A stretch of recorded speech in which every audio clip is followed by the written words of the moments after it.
Speak life to the death of me. Speak life.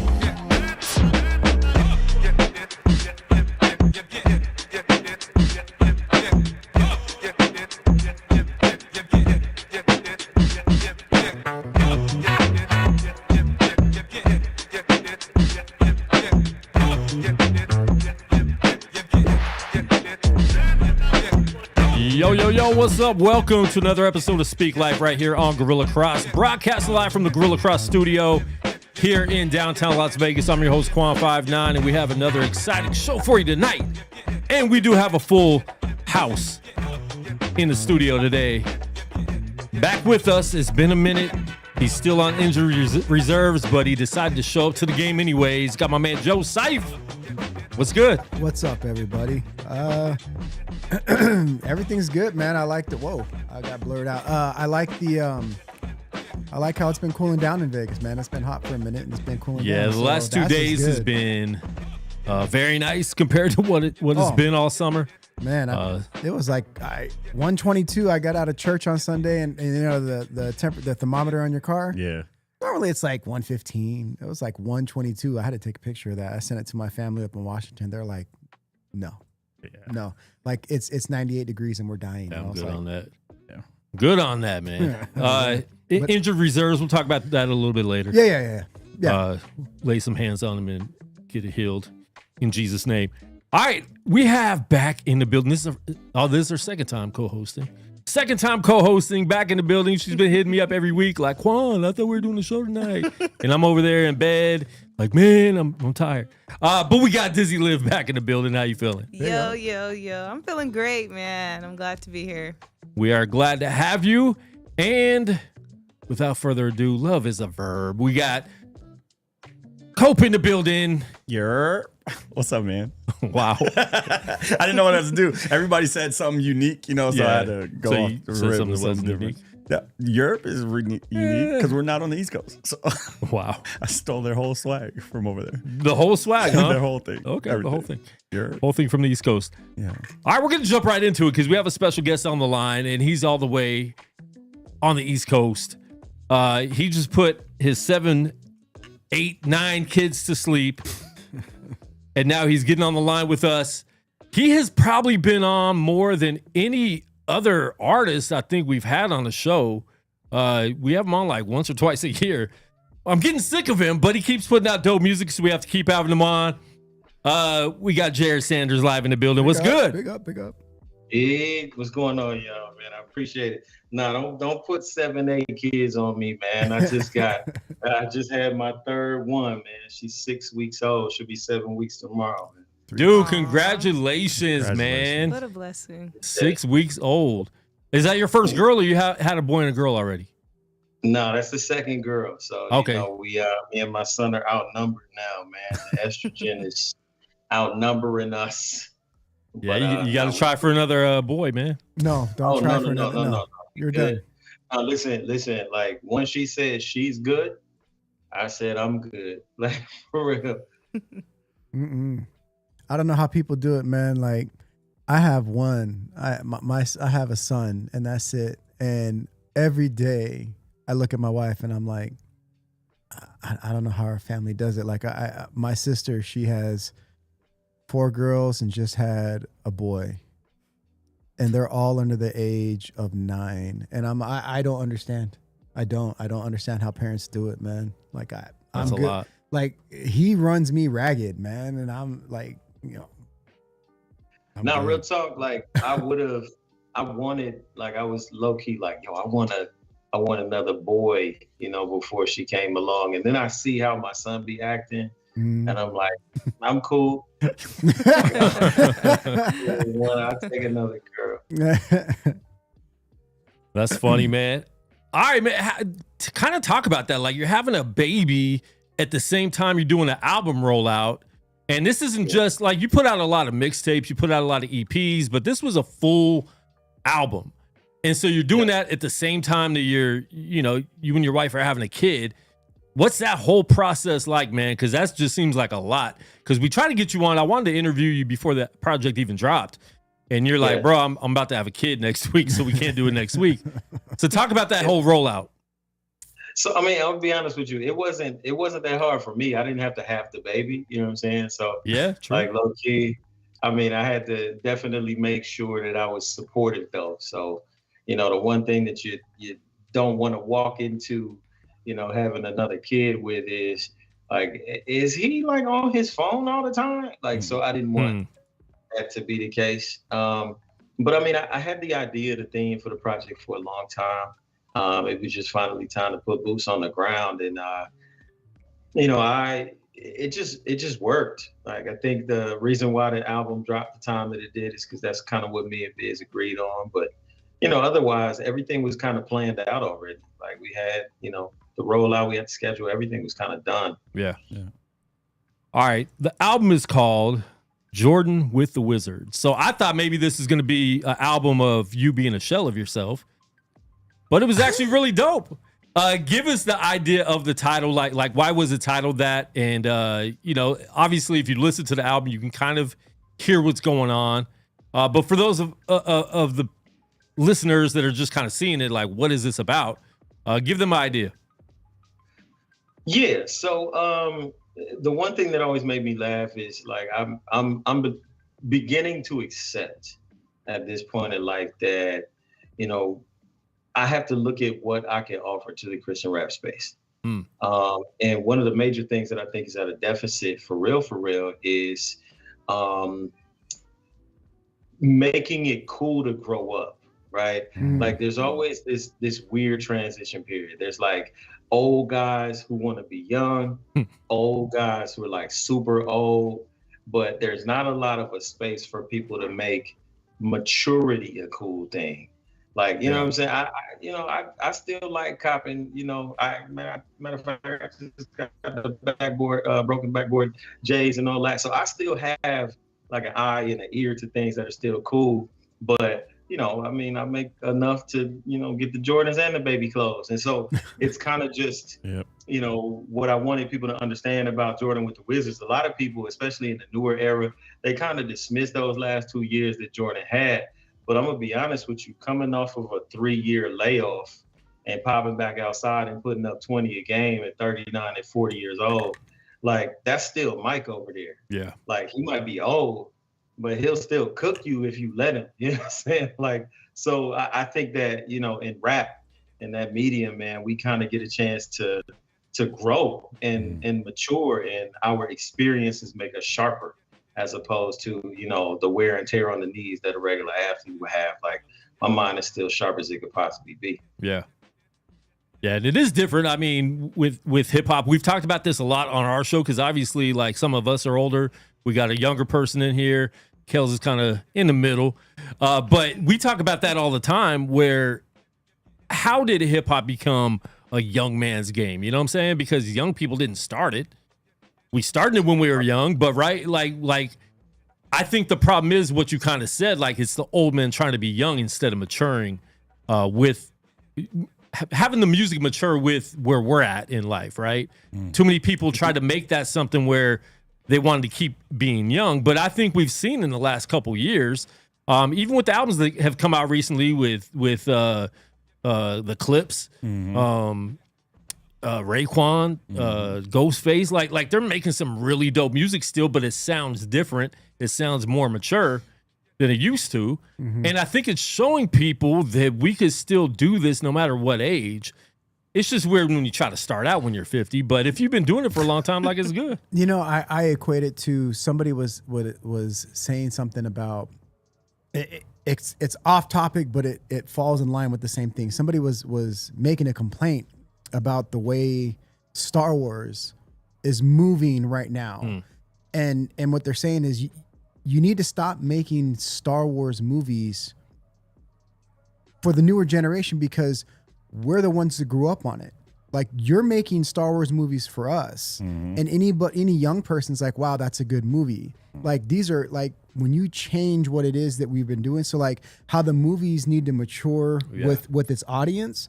I feel like that's how it is with music. Like, it's not that and I'm not saying anything against what you said, but like, it's not that, hey, we're trying to make being a mature person cool.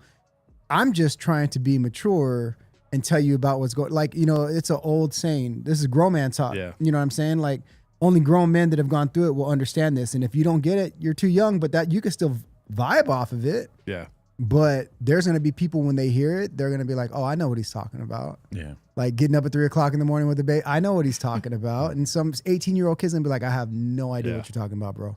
You know what I'm saying? So like, I like the idea that, you know, Jordan with the Wizards is, this is me doing a different thing that's not the old sport, but it's still, my skill set is still there. Yeah. And I love the idea that the concept of your project, the concept of your album is just that, because I feel like there's we don't need to be young and relevant. We can be grown and relevant still, because I would rather listen to a grown man say something that I can agree with than like, I don't understand the words you're using. I'm not up on today's slang. But and hip hop doesn't always have to be made for the younger generation, because we grew up on hip hop, right? Facts. Yeah. So I still want to listen to hip hop. Yes. I can't listen to these young dudes because I don't relate. And it's Who am I hard to going to watch relate new to? Star Wars when it's not catering to me. You know what I'm saying? But we've seen it. We've talked about it on the show too, Jered. What's your thoughts on this? Because last year, the throwback shows, Ice Cube, the collab shows with all these old school hip hop artists were selling out their concerts. Yeah, the concerts, yeah. And these young people that are only popular on social media and TikTok, we're not getting a lot of people at their shows. Right. Yeah. Yeah, I mean, I think you just explained it though. I think there's a difference between cultural cachet and social media clout, right? Mm-hmm. Facts. So you got people who came out 20 years ago, 25 years ago, and made their imprint in hip hop culture. Like, their support system and their fans, because they don't always show up and do live shows all throughout the year, they became like a demand for it. Like, it's like, wow, this person is coming into my city. I gotta go to this because I don't know the next time this is gonna happen.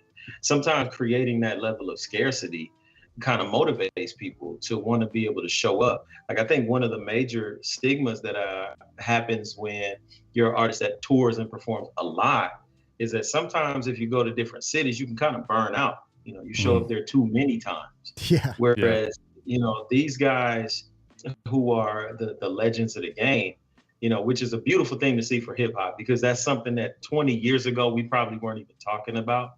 Where these guys can go on retirement tours or go on tours at 45 and 50 years old. They're doing what for hip hop now, what they were doing for rock and roll. Yep.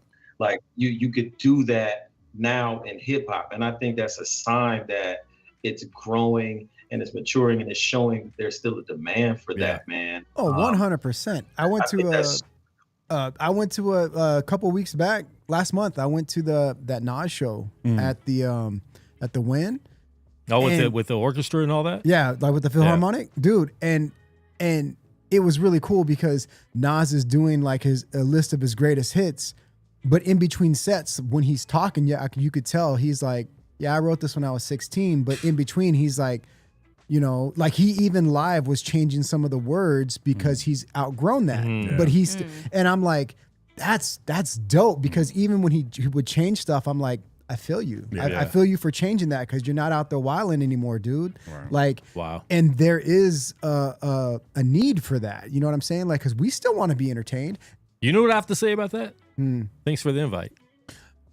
Well, I could tell you off All the camera. hip-hop we talk about. I could tell you off camera about how it went down. Yeah. Let me have Gene Thornton send me some Clips tickets for this weekend and see if I invite you. But no, like you're 100% right. Like when you create a scarcity for something, it's more of a demand, and I don't think they're purposely trying to make a scarcity. I think that, I mean, think about it. When was the last time you went to a live show? I mean, we're in Vegas, so it's easier for us to go to these things.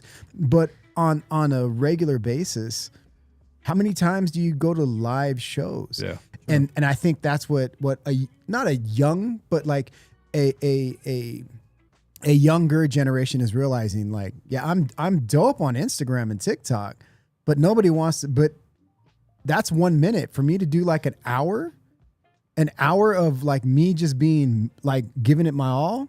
Man, this is And tough. stage and studio are two It's totally tough. different things. Yeah. Jared, what do you prefer? I mean, do you still like performing, or are you just comfortable being He's in gonna the be booth? like, no, I got kids, man. So here's the thing. I have a love-hate relationship with it. Like when I'm on the stage, I enjoy it. Right? Getting me to the stage, that is a whole different conversation. And now it's just because, I got this third one over here, man. So I feel like I'm torturing my wife to leave her with 3 of them. Facts. Like, it's like, because don't get me wrong, like my 9 and 7-year-old, they're a little more self-sustaining, if you will. Yeah. But it changed. You hit the reset button when you have a 6-week-old, man. Like, and then trying to juggle the 9 and 7 while also making sure that the 6-week-old is straight. So I think that's the thing. It's the tugging of seeing if I've got the capacity for it. Like probably about a year ago, maybe a year and a half ago, I was looking at because I took a hiatus for some years between making music, and I was watching like all the guys that were little bro, start to pop. You know what I'm saying? Like, and while I was sitting at home, just twiddling my thumbs, not knowing what to do, and kind of having writer's block, thinking I was retired or whatever. And I was like, man, how did they get here? And then I started noticing they posting like 3-4 times a day on social media and all that. And I felt like in prayer, God was like, your capacity is your portion. Like, steward that well. Like, don't worry about what everybody else is doing. Like, your fans support you for what you do.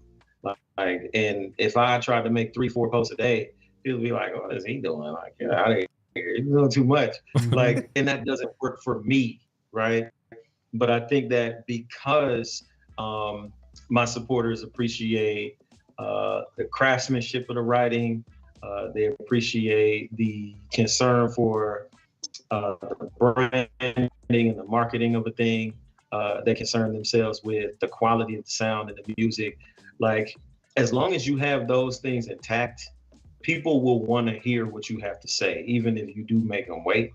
I just don't have the capacity to do it 3 and 4 times a day like everybody else.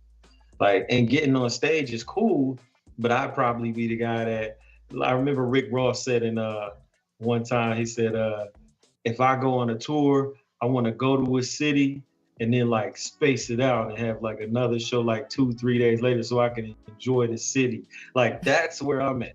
I don't got the capacity to be doing like 2 shows a night, 4 or 5 days in a row. I don't have it. That's good though, man. Because how many times do we experience that? When I used to do artist management, the same thing. Like, we'd be in one city in California, another city the next day, and we didn't even get to see the city.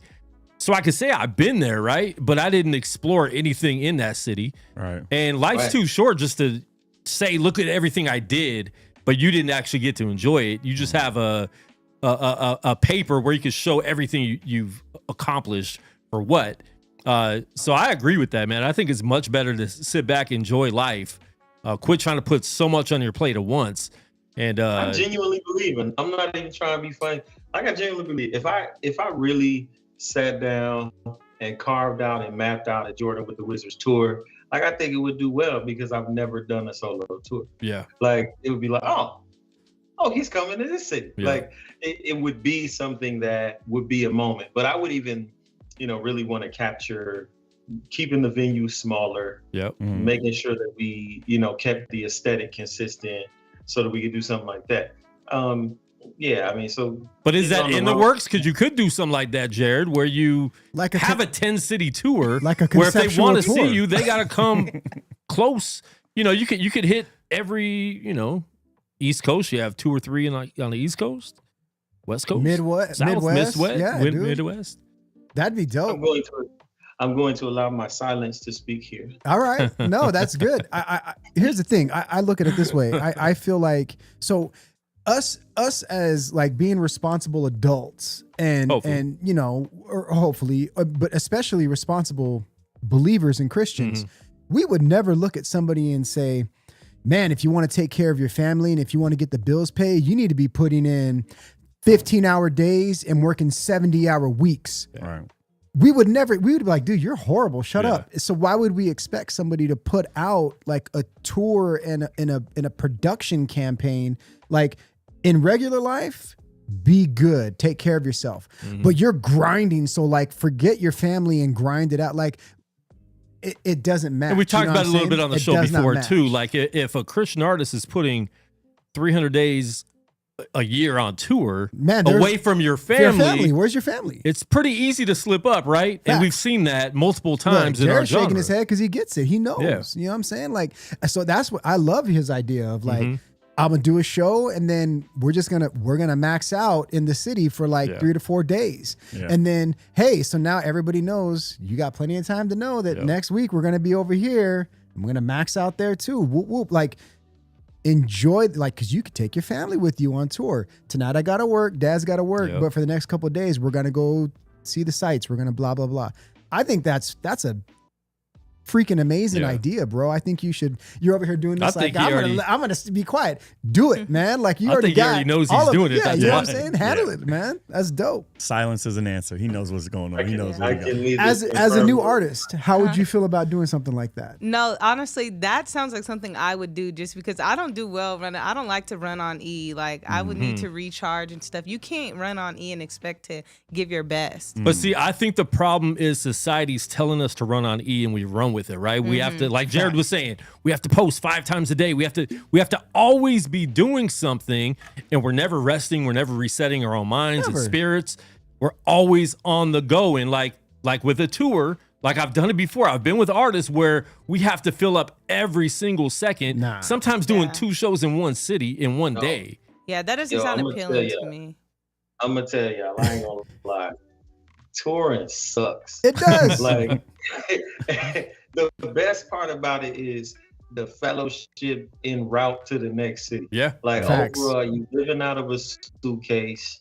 You getting backstage. You going from city to city, venue to venue.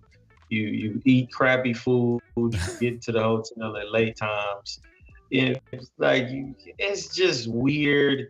And like, don't get me wrong. Like it's cool because like touring benefits you, especially if you have a new record, because you get a chance to connect with the people, which I fully understand. But full disclosure, even big tent idea, even big picture, I know Kendrick Lamar is like, if I gotta do Not Like Us one more time, like, I mean, yes, he's selling out stadiums, but he's probably like, But you see, he doesn't do a lot though. He's not gone all year.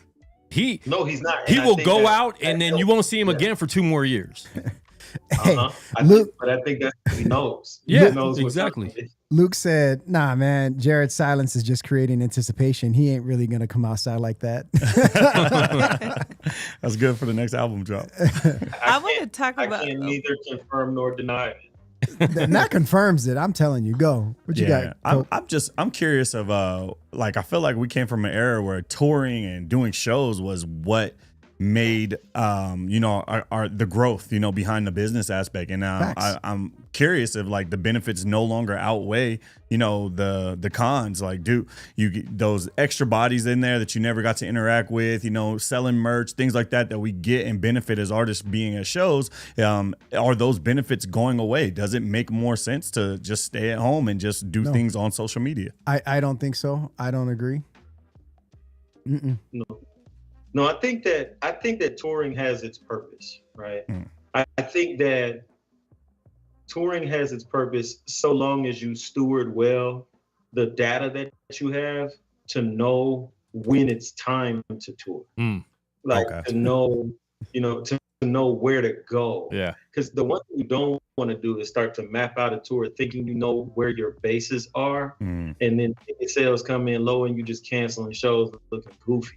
Like, it's about knowing and having a genuine, honest knowledge of when it's time to tour and where to go. And tour oftentimes is very misconceived, in my opinion, nowadays with how to do it.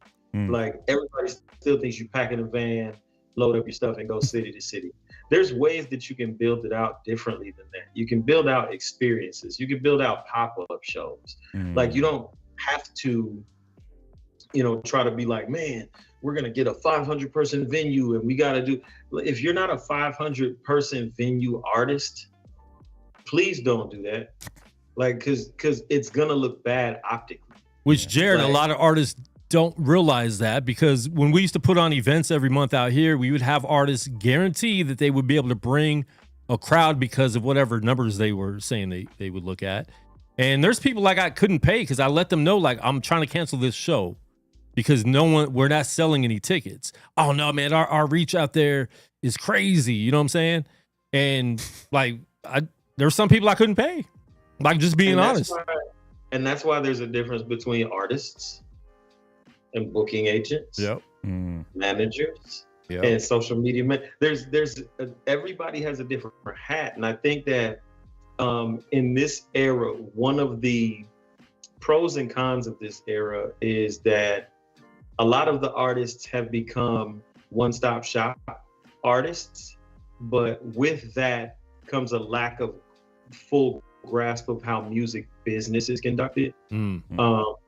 People have gotten so good at creating music because it's simpler to do that there are other finer elements that people have spent years and years on refining, like to understand how to book artists and to understand how to price artists and to understand how to build relationships with venues. That you have artists now that use their Spotify analytics and say, hey, guess what, we can do a show and have no relationships with no venue promoter, nothing. Man, that's key. Say it louder for the people in the back, man. Yeah, it's like, if you don't know, it's sometimes. And okay, so me and a CHX homie of mine had a good talk. He said, what we're doing now is a lot of commerce, but not necessarily a lot of business, right? And so there's a lot of people that'll,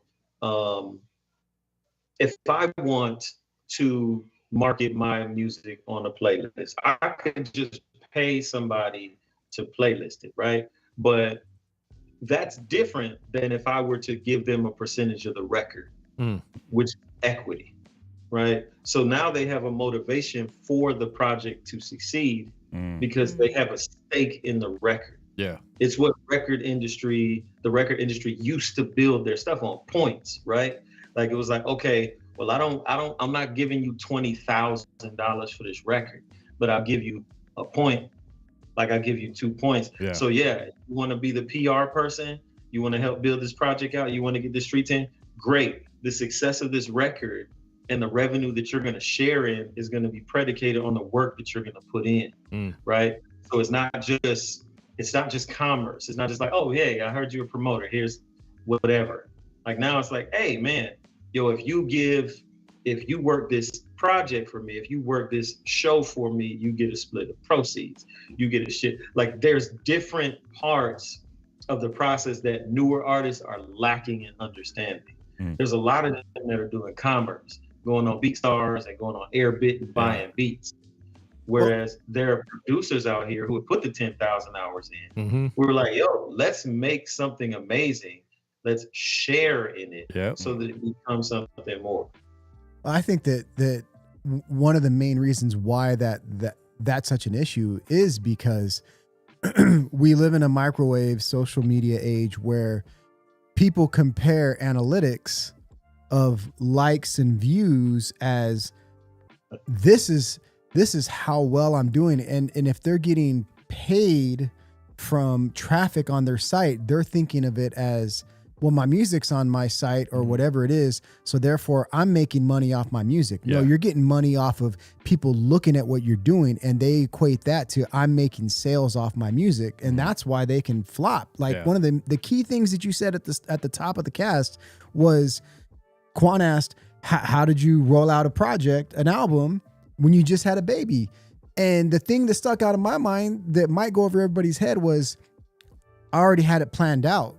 So I knew that on this day at this time, we have this many weeks to get this done. So in that time frame, this gets done and we can't do the next thing until this is done. So it was already laid out. Like, you had good management, like time and skill management. That's why you were able to put out an album with the baby. Most people, they just, well, my analytics show good, so like that means I'm going to make money. Yeah. And that's like somebody who said that somebody came to Vegas and there was only 30 people in crowd. Yeah, I think it's a lack of knowing. I think he said. Yeah.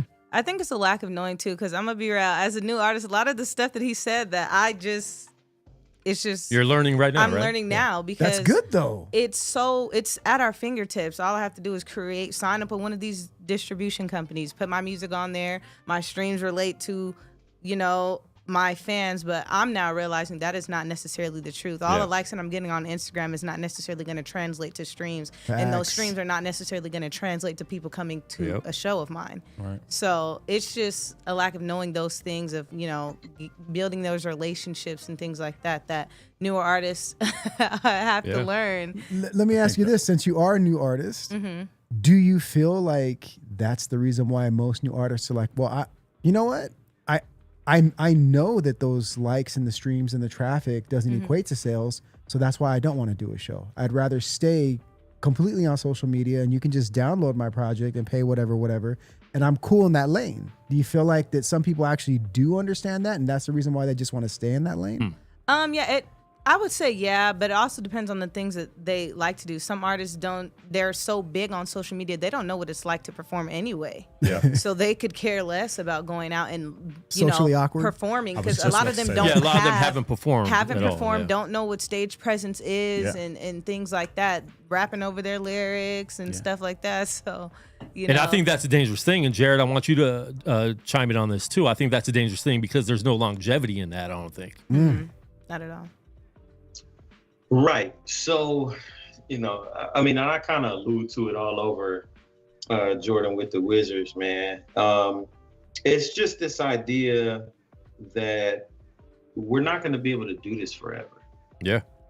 We're not going to be able to do it forever. Sometimes, and I think I said it in a line, I said,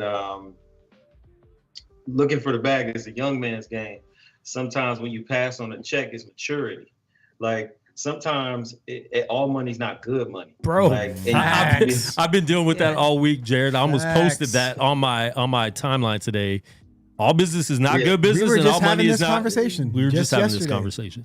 Yeah, I think that you gotta. That's God, dude. Yeah. Don't get me wrong, because I will say this: like, new artist everybody's a new artist at some point, right?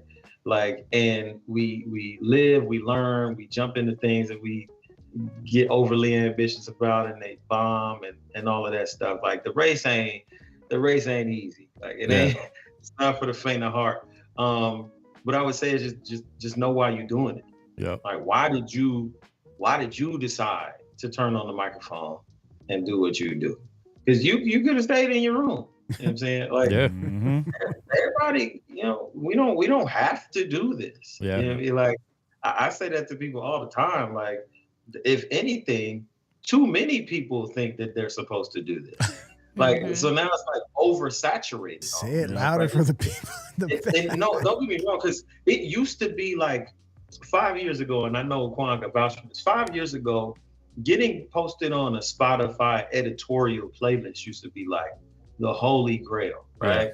Yeah. The problem is now, because so many people are putting music out, like it's almost like you're there for like 2 days. Like it's like here today, gone tomorrow, because everybody is stuffing music down the pipeline. So understanding that, you got to have a genuine grasp of why you're doing what you're doing. Yeah. Like, is it because I got a homie, and I've never referenced his name, but he got disappointed because I was featured on a record with him while in the middle of an album rollout. And so Spotify saw the energy and the motion that I was getting for the record that I had done. He decided to try to drop the record the same day that I dropped another single, right? On my own album rollout. So Spotify posted my record from my project on one of their editorial playlists, actually a couple of them. That one never got placed on any of the editorial playlists. And so the dude got really upset. He got really upset because he felt like he wasn't getting shown any love. And the thing that I tried to communicate is like, bro, I don't think you understand how a lot of this stuff works, right? Like if I'm in the midst of a rollout, if every couple of weeks they're seeing me post something, preparing for an album, they see on the back channels, you don't know how long this album's been uploaded on my end. Yeah. Like this thing has been planned out. If you pushed it back a week, it might have had more success. You just didn't realize what you were doing. So as a result of that, you feel like you fumbled the ball because your record didn't perform as well as you thought. So I had to ask him, okay, so why did you drop it? It was coattails. Did you drop it because you wanted an editorial playlist to post it? Or did you drop it because you felt like that was music that people needed to hear? Like sometimes and is he trying to compete with you? No, against you with you. If that makes sense. It sounded to me like he saw the momentum based off of posting with you. So he's like, well, when he does it again, I'm gonna try to ride with it. I'm gonna try to catch that wave again. You know what I mean? Instead of spreading it out. I think what happened, I think he just lost track of the essence. I think he forgot the essence of why we do it. Yeah. Like at the core, like the reason I know that I'm doing what I'm doing is because I would do it even if I didn't have to sell it to Facts. do it. That's good. Like if you're doing it, you know, and the only way you feel like you're validated is if editorial playlists post your content. Yeah. Like you lost the fight already. Like the journey is done. Like hang it up. Like it's over with, because nobody stays at the top of the game forever. At all. Like nobody gets all the love from the playlist forever. At some point, you are not the new thing. Like, so accept that and don't lose track of why you got here, like, or how you got here. That reminds me of that scripture. Oh, go ahead. My bad. No, I was gonna say that the way you said that reminds me of the scripture that says, "Don't be like these people that make their face look all twisted up when they're fasting, so that everybody knows they're fasting, because they've gotten their reward. You fast and you cry out and you get all ugly faced in prayer in your closet." And when you come out, you don't look like you're fasting that way. You know what I'm saying? Like if that's your point, is the recognition, you've gotten your reward. And if the editorial, like I like how he said he lost the essence of what it is, because if you put out music, you're not hindered by, I got to grind this out. And that goes back to the whole idea of this, the tour. I could do a show and then lounge because I don't have to do this tour. Yeah. Right. You feel me? Like, I like that idea. Like, now you're wise, bro. And the crazy part about it is there's so much money in music business, you don't ever have to tour. Like, if you do it right and you understand the strategies of a thing, you don't ever have to do some of these things. You just got to know what you're doing, who you're trying to market it to, and how to get it to them. Yeah. If you can figure those 3 things out, you'll be fine. Like I end up, because of the music we doing, I end up having to pay taxes on this stuff at the end of the year. Like I don't get no tax return, like, because I end up having to set it aside to pay taxes on. So like the money's there. That's a good problem. But you also have to understand. You also got to understand why you're there, and I think that people support me, and that's why people pay to see it. Like it's not like any of this stuff is a given, but it's like, yo, people like and appreciate what I do enough to want to invest their hard-earned money in what I do. So a new artist just has to understand, like, why are you doing it, and who you want to pitch it to, and how do you get them to the point where they want to sew into what you do. That's good, man. And real key is don't skip steps. Don't skip steps. Yeah. Like, cause I see it all the time. People do this. They get their whole Spotify accounts taken down. Like they come up with a song, they think it's dope. They get it mixed and mastered. They buy some bodied playlist. Oh wow. And then Spotify's like, get this fool up out of here. Like, wow. You cannot skip steps, like at all. No. In anything. I mean, I was talking about that earlier today with somebody. It's like there's no point in doing that. But I want to get into your video crypto. But before we do that, I want to go back to not all money is good money, because I had to cut a client this week because I don't take payments the day of the session you scheduled. So 5 days before, if you're saying I'm paying you today, and then tomorrow, oh no, I got you today, and the next day I got you today, I'm eventually going to cut you off. So today I had canceled this session yesterday because I'm like, bro, I don't take cash and I don't take money the day of your session because you might not show up and I waste my time. So Jered, you're a boxing fan, right? Mm-hmm. So I get a knock on my door, and the lady next door is like, hey, you're Sweet C, right? I'm like, yeah. So she's like, there's someone here saying he has a podcast scheduled with you today.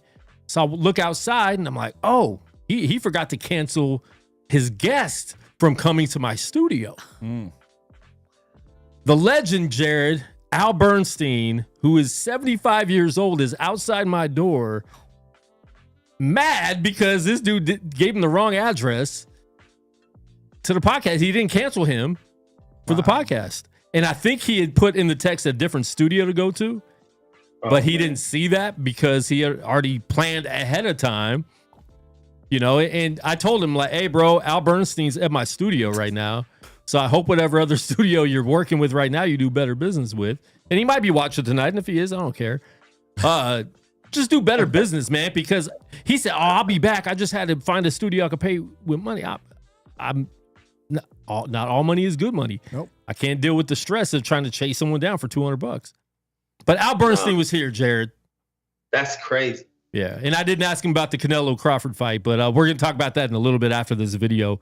But talk about the video crypto right now off Jordan with the Wizards. Yeah, man, it was just, you know, a play on the idea of what everybody's going crazy about cryptocurrency and all that. Like, and I was just like, yo, the thing that I'm doing money for or getting money for is to make sure that my family's straight. Yeah. Like, that's it. Like, it's like if I, and I even say it in the song, like, the world's got nothing I covet, you know, I'm running up numbers and give it to my youngins and queen. Like, I'm this for them. Like, and at the end of the day, like that's what it's about. Like, it's running up the bag for the people that you love. So, yeah. Dope. Let's get into this right here. Speak Life, Jered Sanders. Yeah. Hey, man, we going up like crypto markets, you feel me? Right. Hey.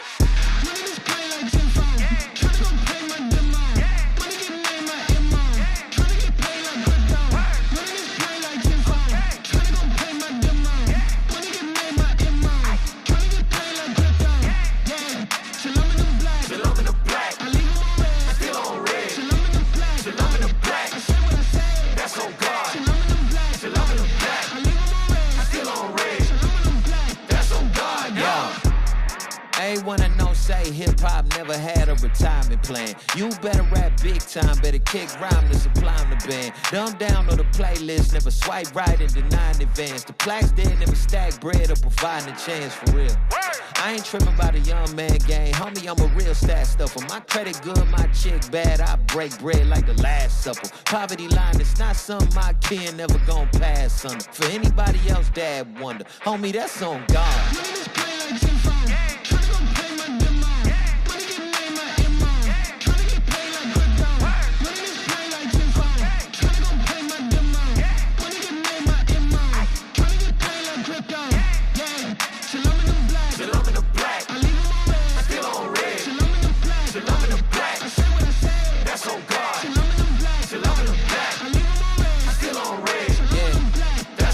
Get mine on cash, on credit, on debit, I bet it, I say what I mean. World got nothing I covered, I'm running up numbers, I cover my youngers and queen. You think I'ma go back to the one room, homie? I get on a budget and eat. What it look like with a fresh outfit and the ones on the feet and the fam in the bucket with gum on the seats, for real. Can't do it. If I got it, you got it. The wad in the pocket, I promise we all gon' use it. And if I gotta go get a job, you know it's a promise, I'm off of the music. Don't get me wrong, it's an honor to do this. But I'm trying to win at the game, and chasing the fame ain't how I'ma lose it. Homie, that's on God.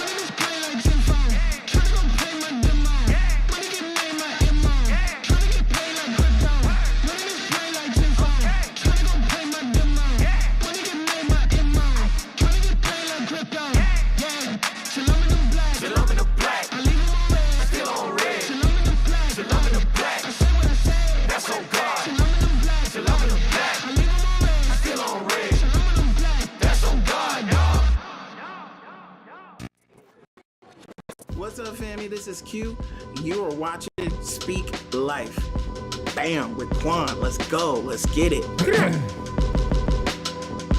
Yeah, that is Jered Sanders with Crypto. And you see all that money in the background was real. That's that God Over Money bread right there, man. So, Jered, you're still with God Over Money. I know a lot of people, like, they haven't seen God Over Money moving the same way they used to, but you're still with God Over Money. This is obviously on God Over Money's channel. But just talk about that, how that whole transition is, and let people know you're still with them. Yeah. So, when I came to GOM, it was that 6-7 years ago now. I came, signed to them in 2017. I came under the pretense that it was going to be 3 albums or 3 years, man. That was the conditions. And I probably would have, had 3 albums or 3 years much earlier. But I messed around, and come COVID time, I just took 4 years off. So I'm like, God, wait, man, what's going on? But yeah, so actually, Jordan with the Wizards, is actually my the fulfillment of my deal with God Over Money. So I actually owed them that record. Prior to Jordan with the Wizards, I had an opportunity to, after sitting out a couple of years, one of the things that I told Biz, I didn't want to pop back outside ice cold.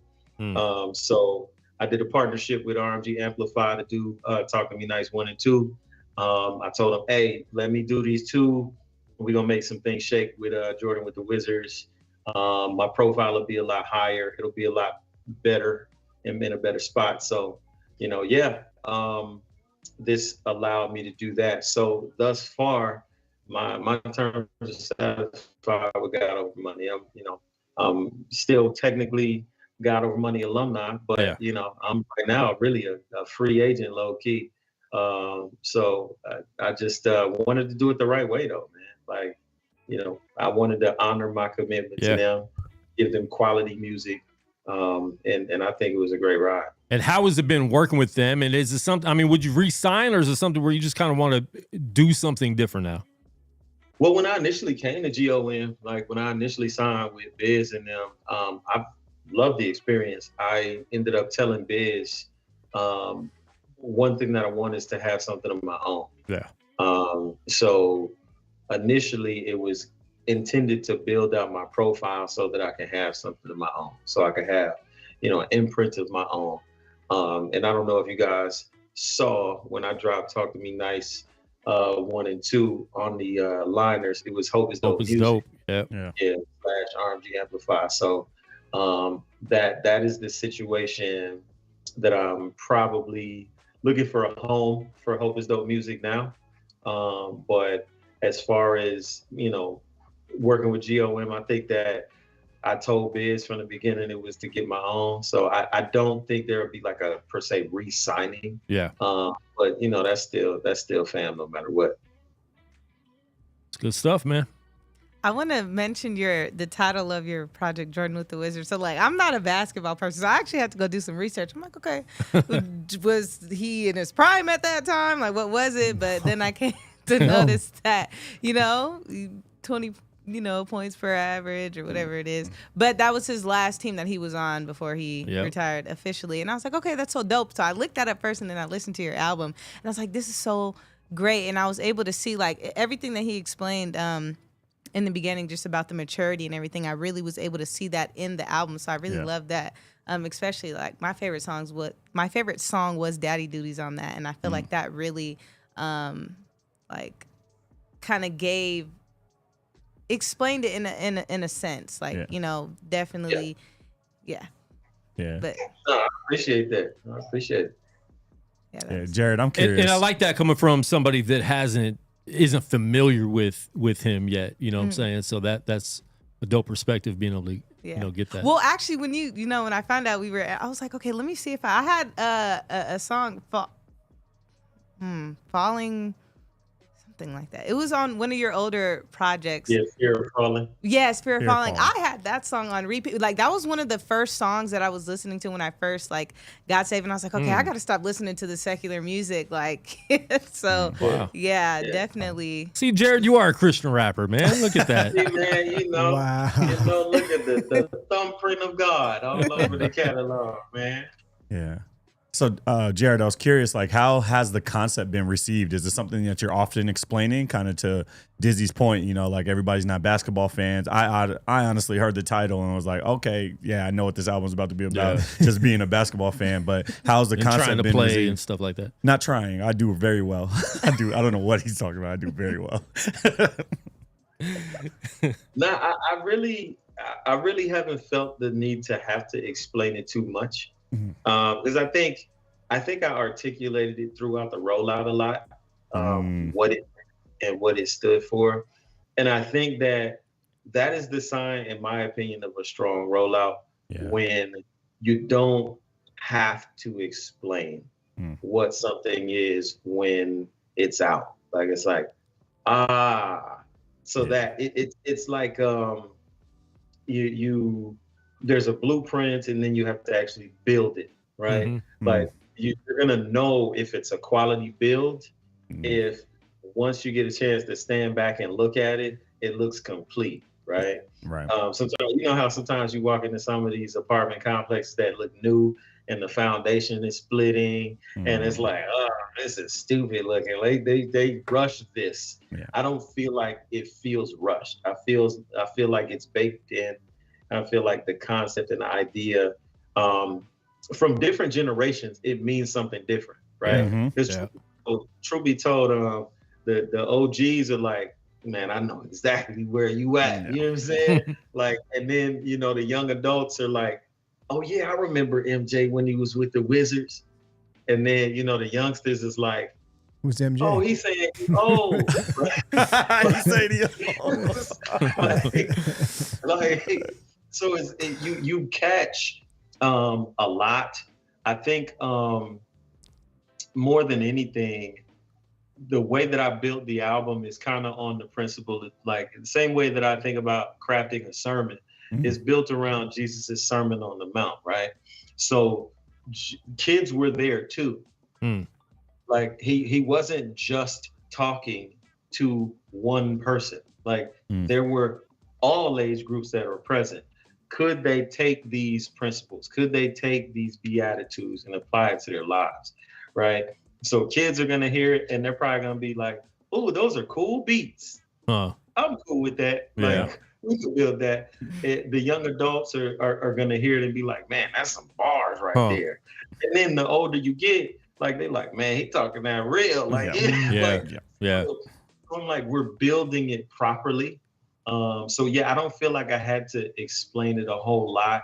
Once you press play, I think within the first 16 bars, you kind of get the layout of where this is gonna go. Yeah, for sure. So what do you say to the fans that say your album should have been called LeBron on the Lakers? Wow. I'm just saying, just out of I'm gonna curiosity. keep it a stack. I'm gonna keep it a stack. I actually was, playing around with that idea, but I feel like LeBron on the Lakers would have been too recent, and the nostalgia of it just wouldn't be there. Okay. Like Jordan with the Wizards, there's a nostalgic element all the way down to the backstory of the album art that I had. It was a Wizards jersey that was supposed to be on the artwork. Oh yeah. But when I uploaded it, that was trademarked product, so I couldn't do it. So we had to revise the album art. Like even the lore of trying to be able to get this album out the right way, it made more sense being Jordan with the Wizards. Like, because I remember where I was the year that he played his last year and watching. Like there's just some nostalgic elements you can't copy if you took that into 2025. Like LeBron and Jordan had retired a whole bunch of times too in between that. Yeah. And same thing with you, Jered. Like you thought you were done with music at a point. So it makes a lot of sense. So Jordan with the Wizards though, like let's be real. It sounds better than LeBron with the Lakers. Yeah.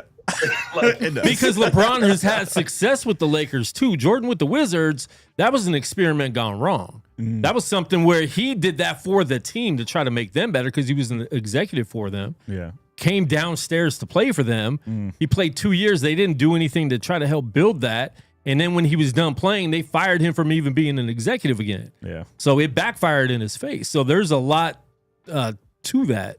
And you're right, LeBron. I mean, that's so recent. He's still playing for him. Yeah, I personally probably would have did no research. If it was LeBron, I was like, okay, I know. Yeah.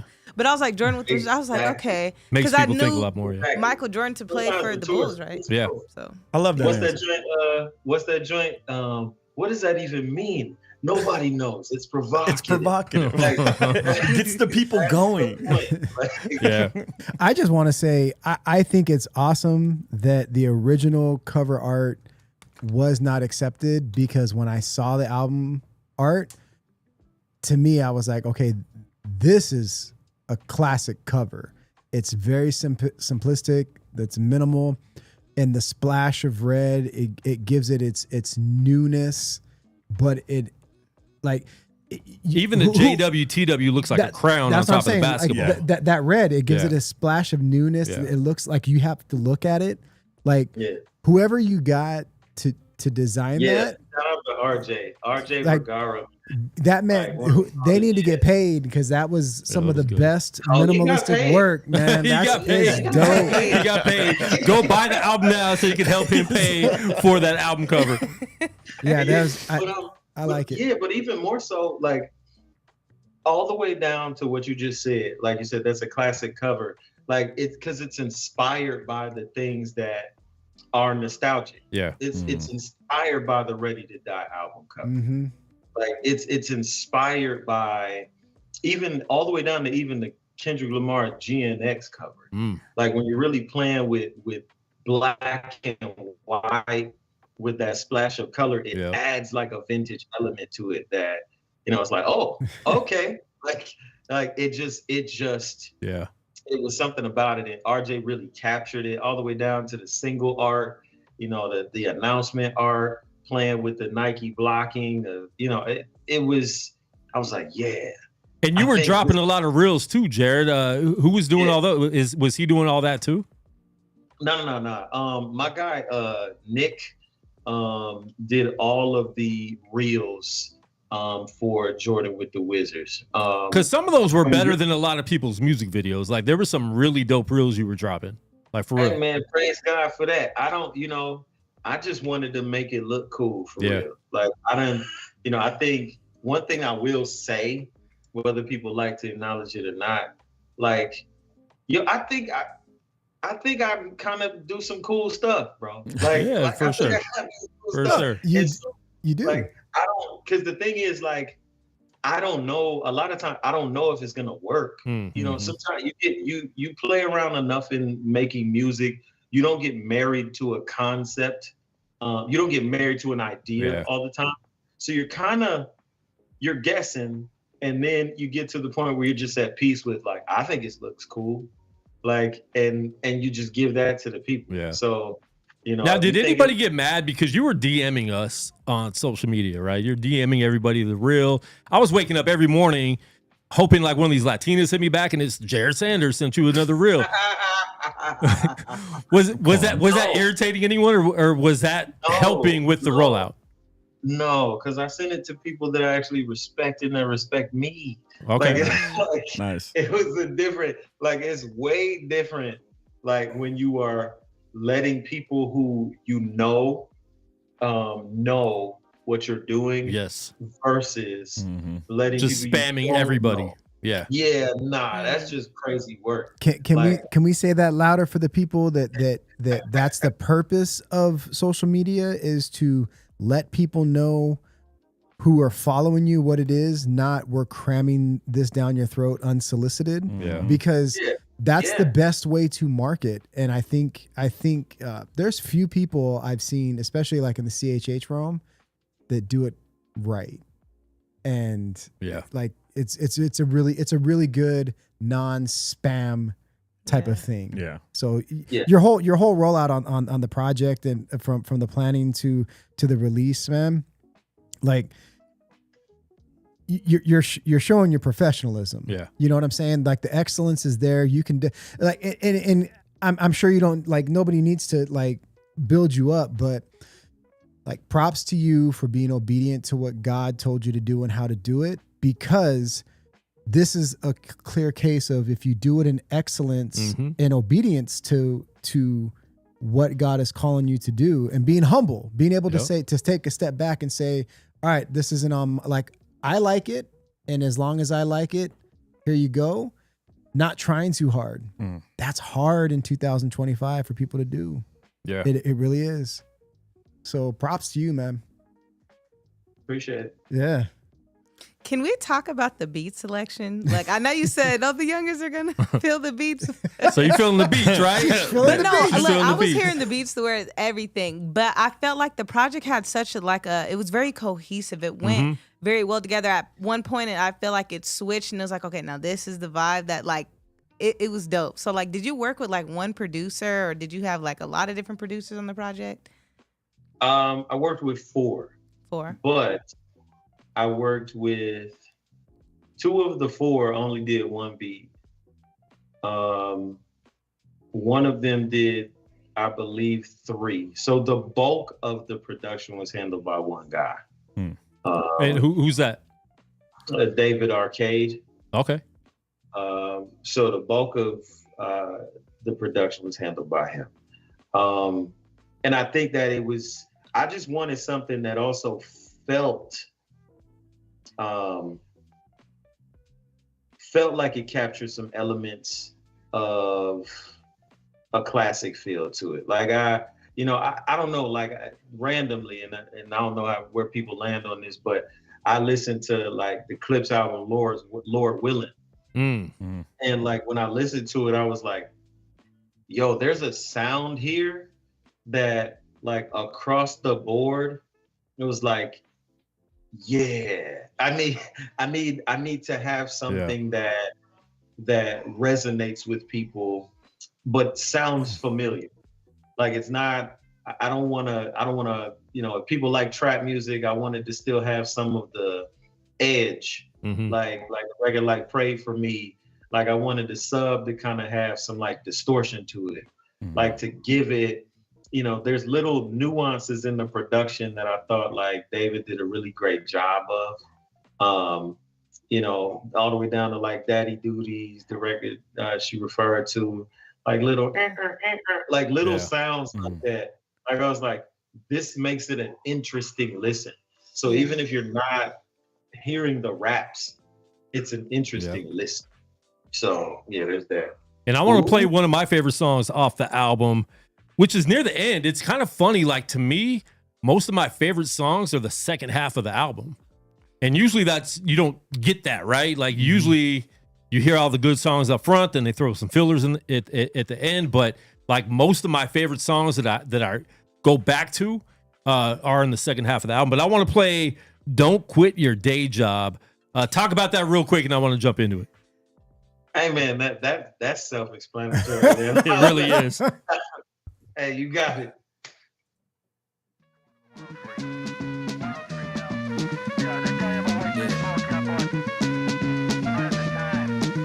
Hey, yo. Love that switch up. That messed me up in the car the first time I was listening. Touch your radio, bro. Not a diss song. It was just weird. I was like, well, yo, I was driving a certain pace with the music. Everybody gotta go off sometimes, you know what I'm saying? Yeah. Yeah. Like. Don't quit your day job if you just want to sit on the wayside or take time to scribble something other than play vibes. It take time to get a little sharper, waste time and you could shut up and rap. Back when people hollered that the homie Saga was the doppelganger. I want a novice, but the logic, they was awesome haters. And they ain't see me put the pain in and short up on the payments, the credit card statements and all the wages. What you know about a door split to get your paper? And 40 tickets to the homies, you afford it later. And Christian rap a little lazy if we talking straight up. An honorarium is not the truest cost of labor. Cause if you charge a couple racks to get you in the venue, and in the venues don't ever try recoup the tickets, they probably never run it back cause they don't got the fiscals. And now you play the role in how they ran a stupid business. For real. So don't quit your day job. Nope. Yeah. So don't quit your day job. Trying to say the world need to focus on the state side. You're chasing money, dog. Don't quit your day job. Don't quit it. Don't quit it. Don't quit it. Don't quit it. Don't quit it. Don't quit it. Don't quit it. Don't quit it. Don't quit it. Don't quit it. Don't quit it. Don't quit. Don't quit it. Don't quit it. Don't quit it. Don't quit. Y'all too lazy and complacent to make you a milli. Or have no morals when you make it turn into a ditty.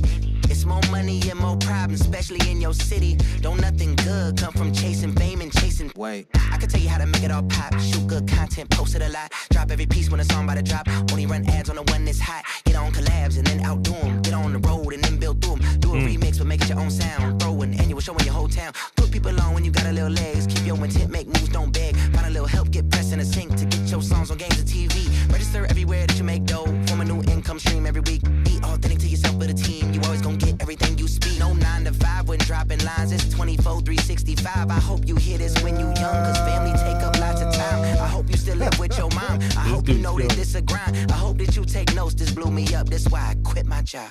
Don't quit it. Don't quit it. Don't quit it. Don't quit. Don't quit it. Don't quit it. Don't quit it. Don't quit it. Don't quit it. Don't quit it. Don't quit it. Don't quit. Don't quit it. Don't quit it. Don't quit your day job. Don't quit it. Don't quit it. That's a blueprint, man. Don't quit it. Don't quit it. Don't quit it. Bro, and perfect features on this song, but on the whole album, like you were very obviously strategic with your features. You didn't just try to throw a whole bunch of features on there, but all the ones you have are very tight. And then you have the remixes as well. I love that song, man. Like I kept going back on that one because there's so much in there.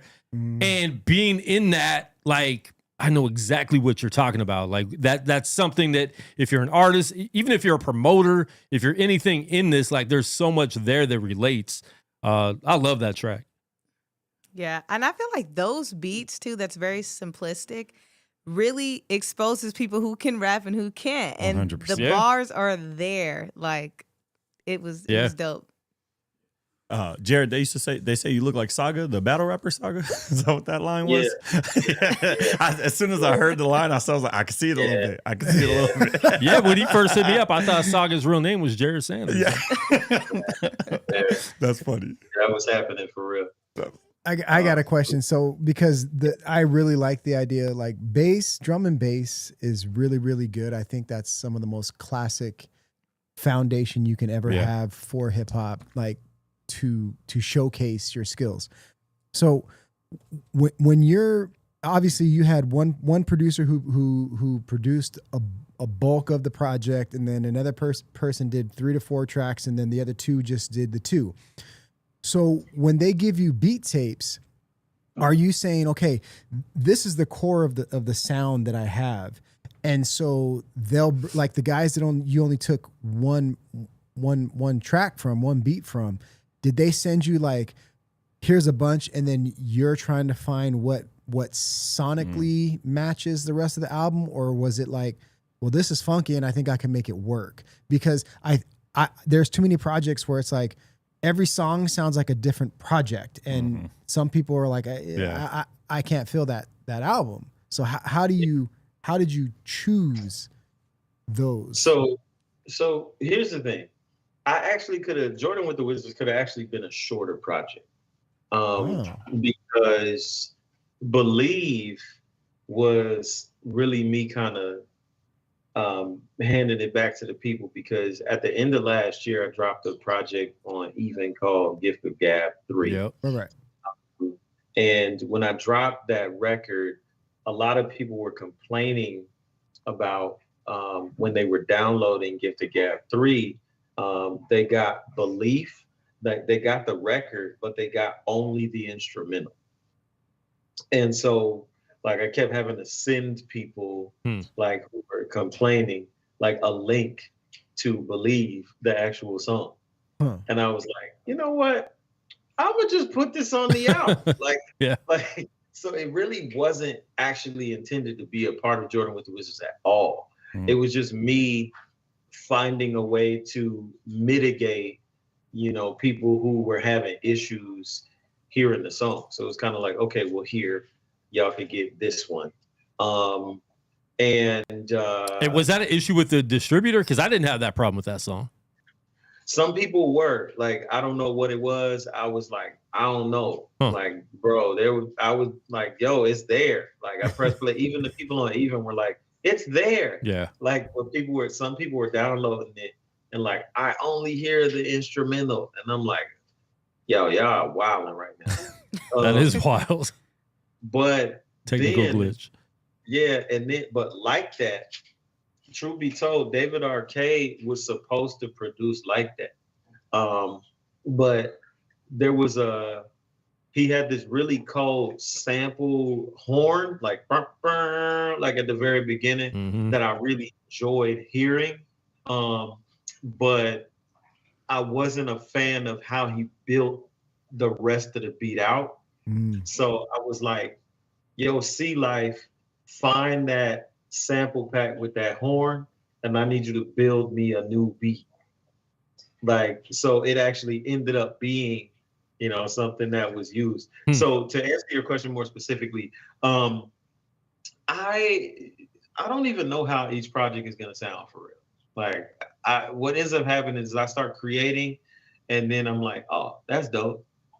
Oh, that's dope. And once you get about 4 or 5, you kind of have an idea sonically of what direction is gonna be. Right. And then, like, now my ear, like, I'll start going through beat packs.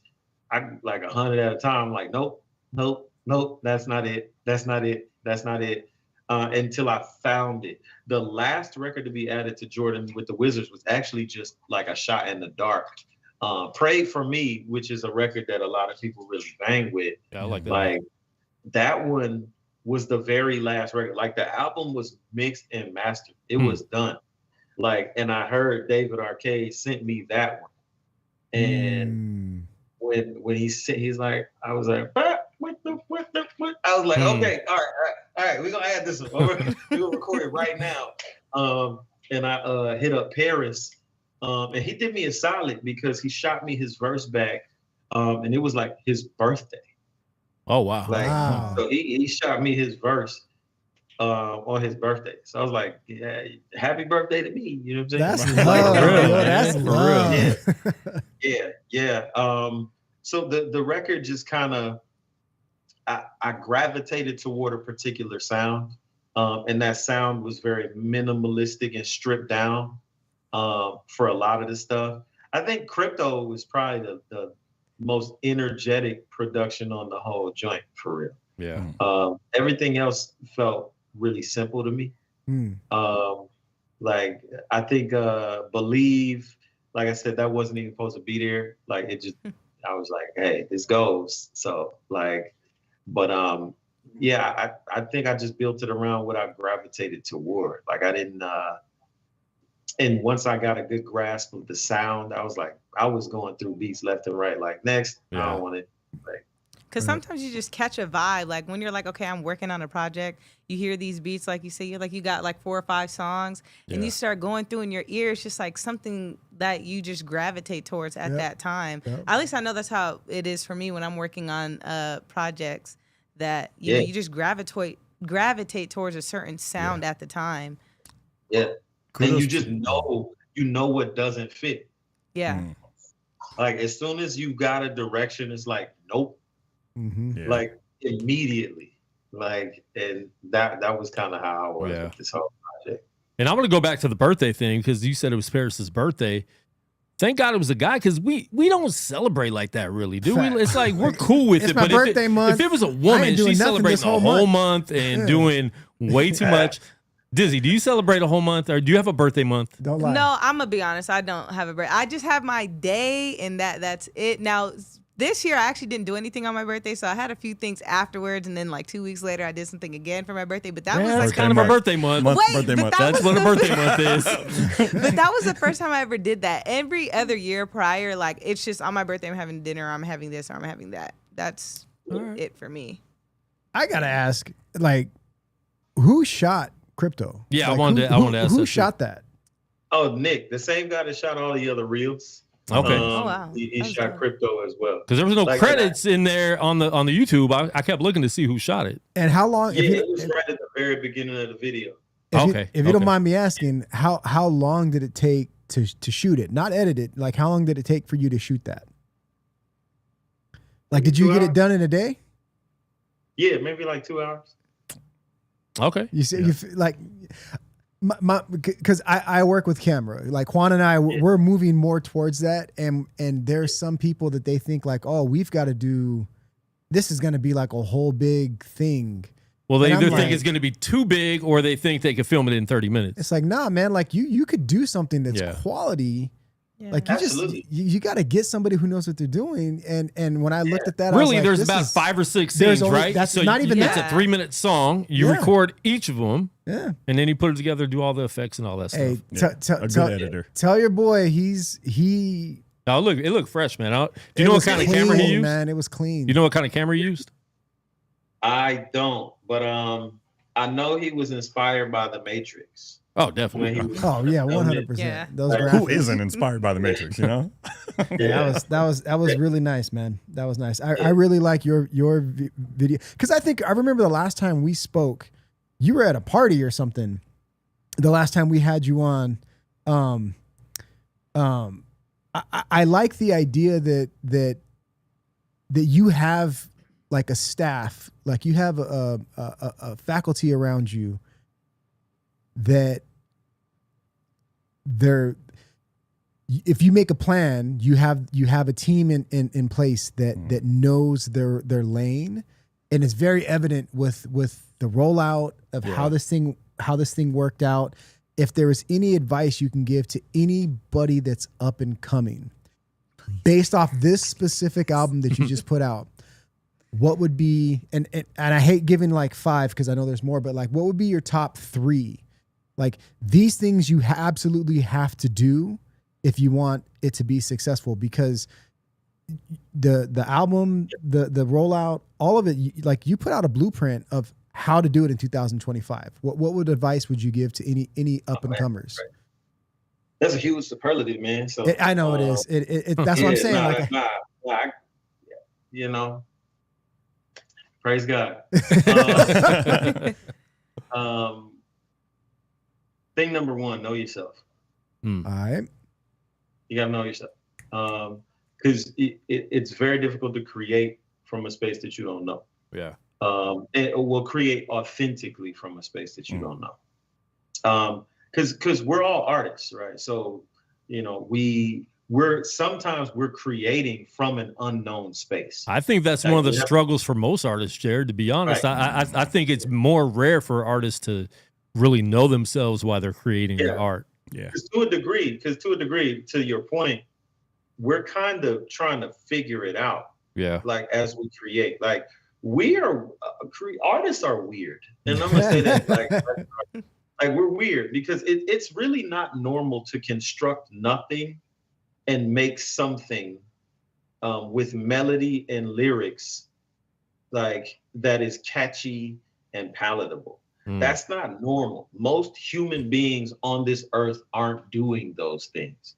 Like they're not crafting 16 bar verses. Like contrary to what, you know, the music industry would have you believe it's saturated, most people aren't doing that. Like they're not creating from nothing. Yeah. Like that's how you know it's God. Like whether people steward it poorly or not, like it's coming from, you know, an infinite resource that people are just drawing from. But I would say to know yourself. The second thing I would say is know who you do it for, right? Now, obviously, my context is through the Christian context, but even in the practical context, like I got people that are looking up to me and measuring my footsteps. So I got to make sure that they know that when I am walking, that I'm walking with a purpose. Yeah. That purpose is to take care of them, and that purpose is to rep who I say that I rep, which is, you know, Jesus Christ. So I want my children, even if they don't understand it right now, to know that every move that was made in this season with this particular context of creating a record was intended to honor God, but to also give them a practical and a tangible example that it can be done if you're on mission and if you're committed to being obedient to the call, right? So you got to know why and who you do it for. And the third thing is have fun. Like, I mean, I know that sounds so cliche, but you got to learn to, you know how people say you got to learn to laugh at yourself. Like, so honestly, I'm low key battling my kids on the record on the album. Like, you know what I'm saying? Like, and, you know, I am, you know, finding interesting ways to tell people like, yo, I don't want your check. I just want to stay inside the crib. Like, I'm finding funny ways to say, yeah, I'm old, but I still got a mid-range game that'll cook you. Yeah. You know, like I was having a lot of fun with this album. Like I felt like there was, to some degree, some introspection, but, you know, full disclosure, I trimmed a lot of the fat away. There was some records that were going to get a little more in depth that I was like, nah, this is a summer record. Let's just keep the bops light. Yeah. Like, let's just keep it that way. And I think that it shows, like when you listen to it, it doesn't sound, it's not a weighty listen. Like if you press play after that 40 some odd minutes is over with, you can press play again and not feel like, man, I gotta sit with this for a second. Yeah. Like it's summertime, man. Like I'm not like, I don't want people to be sitting up here like facing their palms like, oh God, deliver me from, like, I'm not saying that there's not a place for that. Yeah. But I am saying that artists need to have fun, but they also need to allow that to come from a place of understanding who you are and understanding why you do it. That's good. Like, so that's that. That's good. It's really good. That's good. Wisdom, right? I'm saying, and that's what we need, and that's I think what a lot of other artists need. And you mentioned you're doing it. You have people's eyes on you talking about your kids, but you also have a lot of followers that have expectation from you as an artist and as a man of God. So I think that's what a lot of artists don't realize. Like, just because people don't talk to you all the time and you don't see them interacting with you, there's a lot more eyes on all of us than we realize sometimes, and they're watching to see how we move in private, in situations that happen, you know, all the time. So I think that's really good, Jered. Dude, our school of peers has got to be one of the biggest. I feel like it should be one of the biggest reasons to how you said stay on mission, to stay on point. because we don't know what the influence is. Yeah. Ever. We don't know what the influence is. Like even small things when I'm driving in the car and somebody cuts me off, I've been really working on not getting mad. Or I'll flip them off while I'm listening to Hillsong. I'll grip my steering wheel, and I've gotten a lot better with it because my son now, he's graduated to the front seat. Yeah. And so I'm always like, yeah. like, he's like, what's the matter, Dad? And I'm like, so like, but it's not especially just in Vegas because they drive different out here. It's not just my son, man. Like you have no idea how many, like you've got a lot of people that watch you, artists that like, I mean, if you just look in the chat, there's a lot of people that are like fire, 100%. This guy's dope. Woo, woo, woo. Like our School of Peers is it should be. And Joe Side, my name is on my car. It says Quan on my license plate. And so I know people have had to see me that I know that have done that. But that's happened to me before when I used to make music way back in the day, and people came up to me at the mall, right? When it was cool to go to the mall. And, oh man, you rapped at my church last week. You know what I'm saying? And the funny thing is, it's like, what was I doing the last 5 minutes? Yeah. What, like, were you watching me? Yeah. And they probably were before they came and got bold enough to say, what's up? What was I doing? Yep.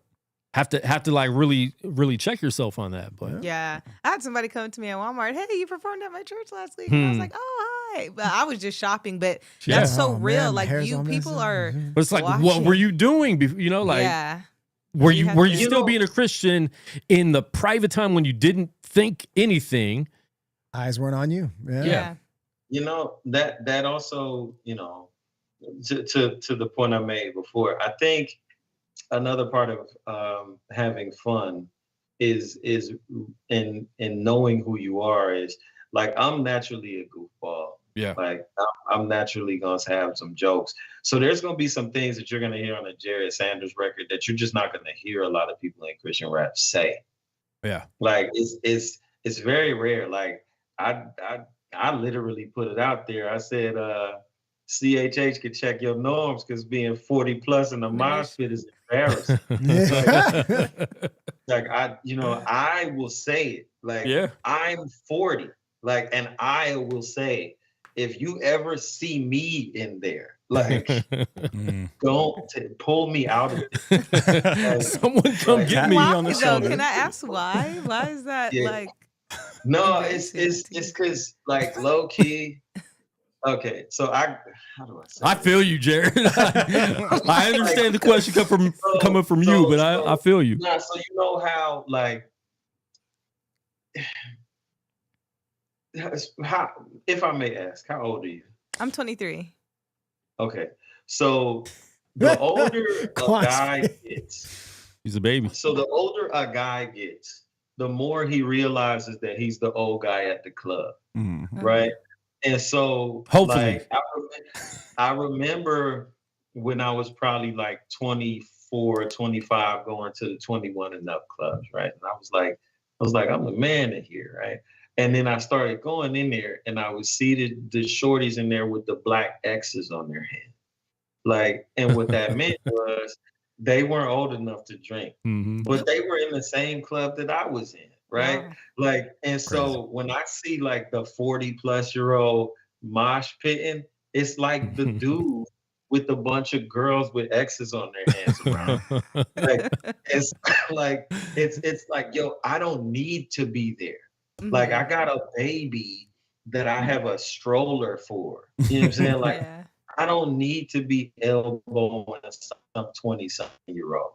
I mean, like, so when I say that, I'm really getting to an overall point that the game I'm playing is not the game they're playing. Yeah. Like the things that they want are not the things that I should want.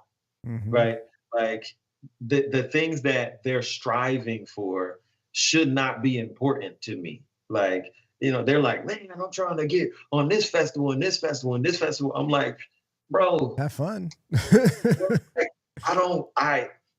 When you get to the tier, like I've been, you know, for all intents and purposes, I've been doing Christian rap since maybe 11 or 12 years now. Like I've been, you know, doing rap overall for maybe 20 years.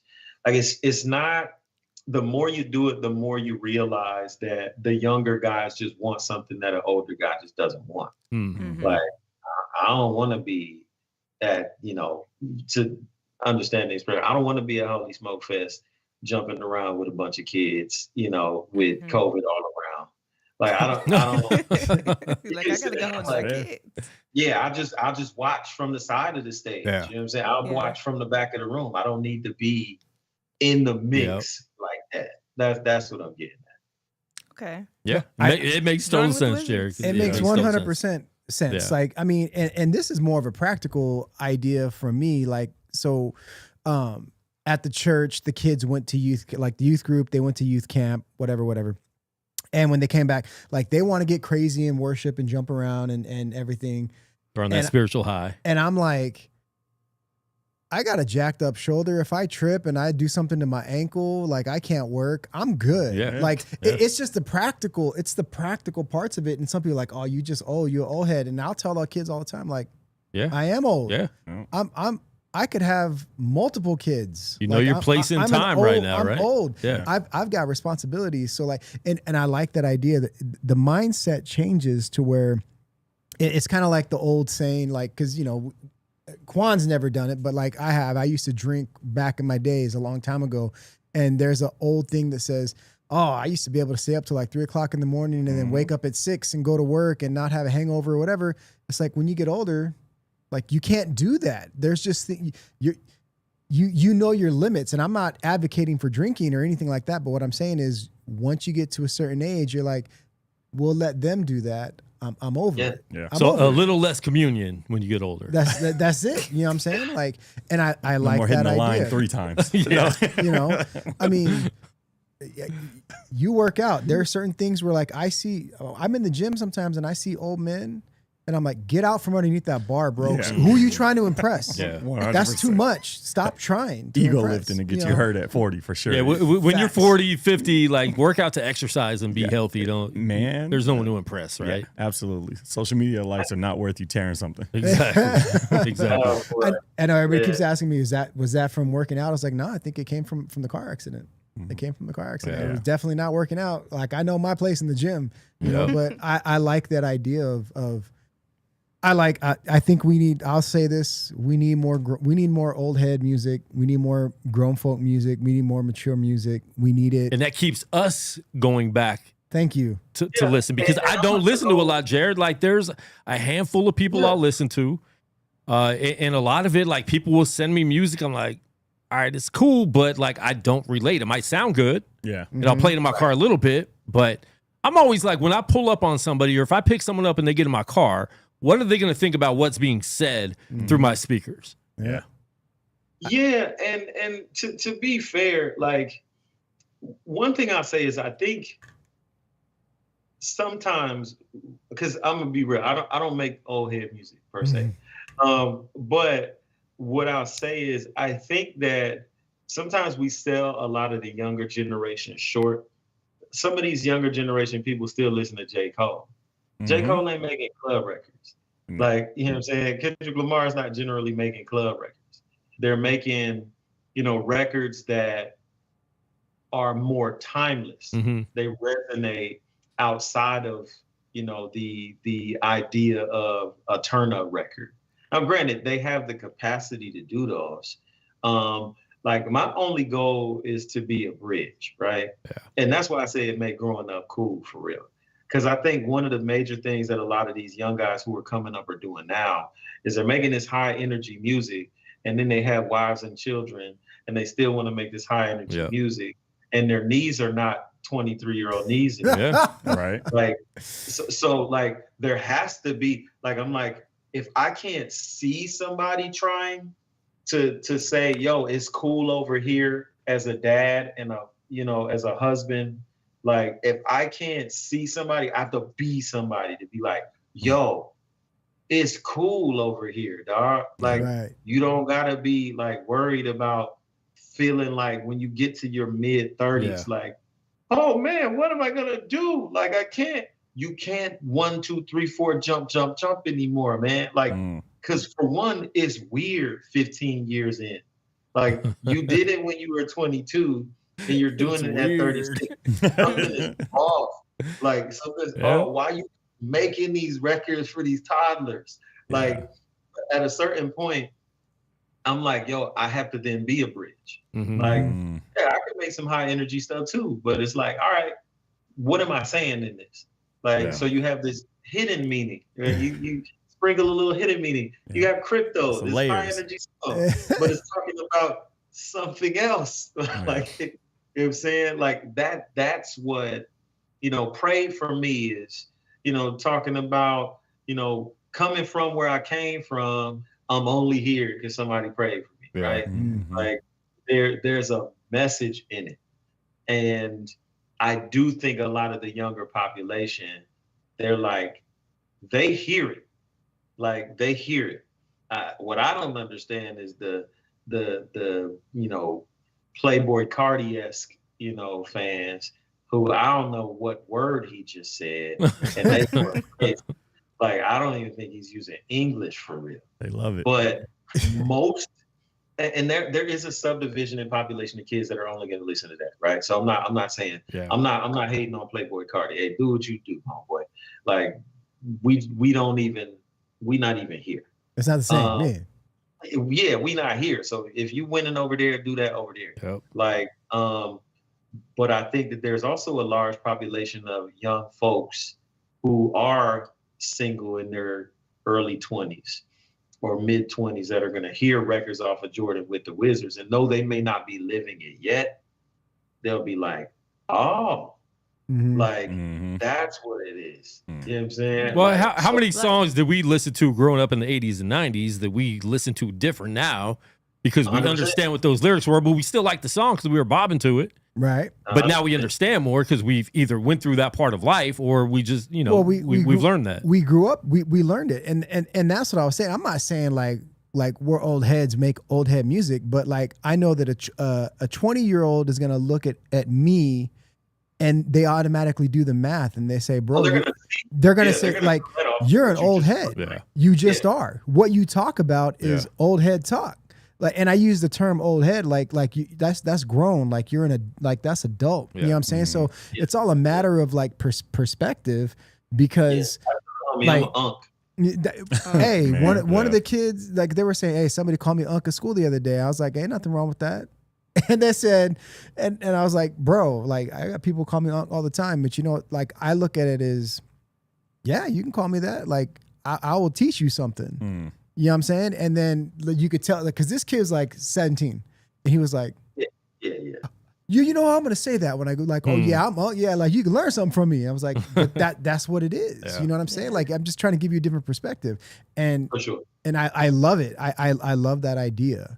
I think there needs, like, I love it whenever a reel shows up. And again, I'm not advocating for, don't let anybody hear this, but like when I see like Method Man and Redman and all these guys on Instagram, when they'll just drop a verse and I'm like, dude still has it. And like, I take pride in that because I grew up on that. And some people are like, oh, that's just old. That's just an old man. I was like, nah, bro. Like you might not like him, but it resonates. But the thing though, if you are in hip hop and you can't respect what someone is doing is dope, then you probably shouldn't be in age hip-hop. should be no, there's no there age. shouldn't be an age limit. There's no age. Right, because somebody's gonna relate to what it is that you're putting out, like what you said Thank earlier. you. Like even just listening to his project, like he mentioned like trading in the Challenger for an Odyssey. Like you got to get the van. Like you got kids now. Like granted, I don't know what that's like, but I'm like, okay, that makes sense. Like, and who knows that sometime I may have to.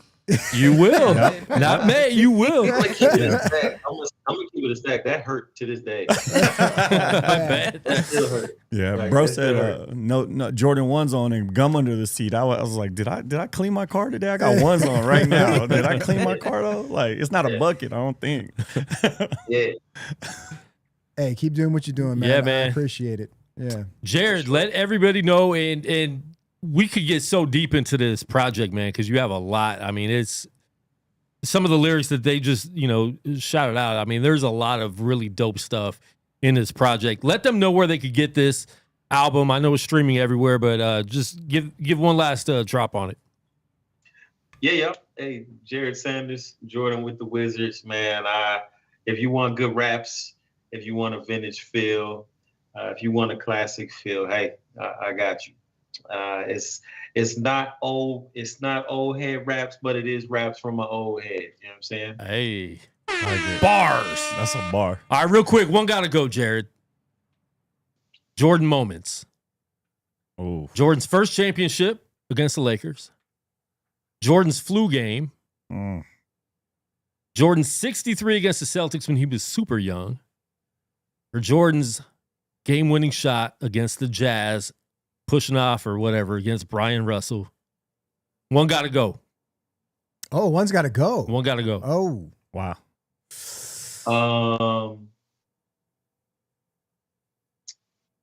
The first championship.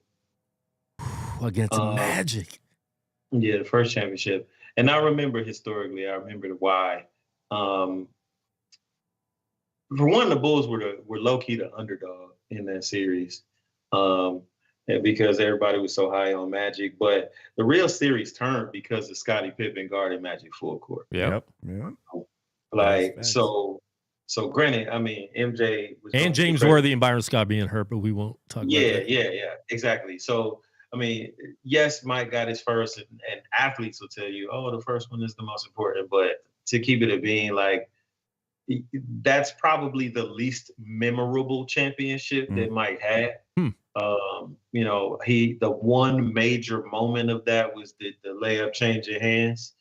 Game 2, yep. But other than that, I mean, okay. I mean, they won. Like, but it's hard because if you don't win that first one, you don't know if you win your second or third or fourth or fifth or sixth. You know, that first one's very hard to get. Once you break that cap off, then it becomes easier. It just feels like Mike was always on the trajectory to get one, right? Yeah. Like, he was gonna get it. Like, even 63 against the Celtics, like, they didn't lose because of him. You know what I'm saying? Like, they didn't lose because of him. Like, the Jordan over Byron Russell, come on, man. Like, no, that might be number one. That might be the most memorable game-winning shot that I could in recent memory. Yeah. I think Ray Allen's corner three was a game-tying shot. But this was the final game. Like, they win this game, yeah, it's over. The culmination, the pole, holding the pole, and it ends the Bulls dynasty. Yeah. They win and lose at the same time, right? Yeah. Like, they win the championship, but the team's done with that shot. He made the defensive stop. Yeah. Waved everybody off. It was like, all right. Yeah, that was a different moment for sure. One of my favorite shoes came from that shot too. Last shot, 14s, is crazy. Yeah. Shoe. One of my favorite shoes. The flu game was cool. I remember watching the flu game. See, that one that's the one that got to go for me, Jered, because that wasn't a flu game. No, it was a hungover game. That's the hangover game. That's the hangover game. So they like, he actually had the flu. He didn't have the flu. They said they had the flu. He had flu-like symptoms. But we all remember in that game, he actually improved in the second half of the game. Yeah, because he started hydrating. He sobered up. It was all that Gatorade. He elevated throughout the game. Like, so it wasn't like he was great from the beginning. Right. Like, I mean, that moment when he fell into Pippen's arms when they're trying to walk back. I mean, that's wild. Who the camera was, man. Oh, he knew that. Yeah, he knew that. Yeah. He went out there trying to get everybody sick. Yeah. Yeah. It wasn't a real flu. You can't get people sick off being drunk. You think? Did other people think he was drunk, or is that just yours? No. Oh no, it's a big theory that he was drinking all night, out gambling, partying. Oh, okay. You know, Dennis Rodman was doing that too. He was coming to Vegas days before, or like the day before finals games and stuff like that. Yeah, but the worm, that was his MO. Yeah. That was his MO. Like, he was out there. Yep. All right, man. Pick up Jordan with the Wizards. Get that anywhere. Don't just stream it, but buy it. Support the artists. If you like these artists, support them. $10, $15 is nothing. I bought 2 of these today, and I forgot. I bought one this morning, then I'm driving back. Like, I went to the taco shop, got my tacos. I'm like, oh, Starbucks. And I forgot I had one. That's my addiction that needs to stop. But anyways. Jered, what's your addiction as far as food or snacks? I hope it's a good one. Addiction as far as Something, if it's there, you're definitely grabbing it and eating it. So this is super random. Like my new addiction, it's actually like lime outshine bars. Oh yeah, he's getting old. That's on God. Like on God. Is that, or like if I'm at the grocery store and I see like honey bunches of oats with almonds. That is my favorite those are pretty cereal. good though. Those are good. Hey, that's Brittany just bought a whole box of them joints. Yeah. With the almonds. I'm getting them. If I see them, I have to be like, if I'm trying to trim or cut weight, I'm not doing it. But if I'm not, boy, oh boy. No, that's facts. All right, last question before we let you go. I'm probably going to have to get you on the sports show to talk about this closer to the fight. It's coming up in a couple weeks, actually. Crawford versus Canelo. I think I already know who you got, though.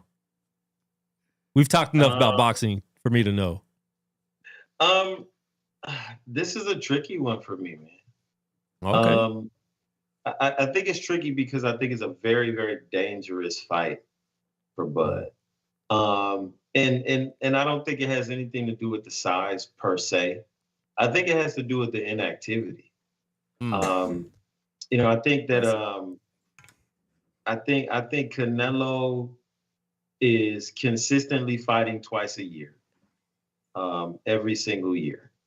I think Bud sometimes will fight once a year, maybe once every year and a half. And he's a gym rat, so you know he's sparring. Yeah. He's still, no matter what people say, you're getting hit in the head, bro. Yeah. Like, and I think that one chess move that Canelo made was bringing Boots in the camp. That surprised me because I was like, if there's one athletic switch hitter that could help get Canelo ready for Bud. Granted, because you're not using sparring to get the exact thing, but you are using it to get the looks, right?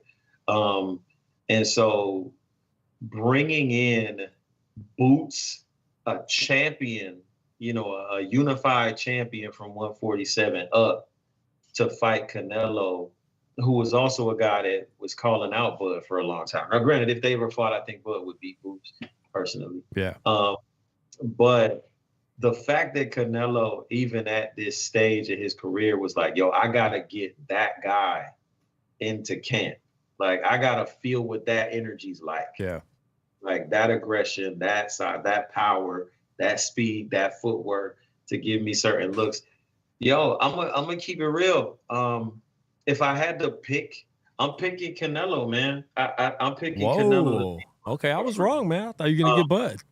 I'm picking Canelo, and I'm gonna tell you why. And this is gonna sound so crazy. It's because the eyes go first. Like you can tell a fighter's starting to wane when the eye discipline isn't where it needs to be. And when I saw Bud fought Israel Madrimov, yes, he won the fight, but he got hit with some shots that were so clean and so flush.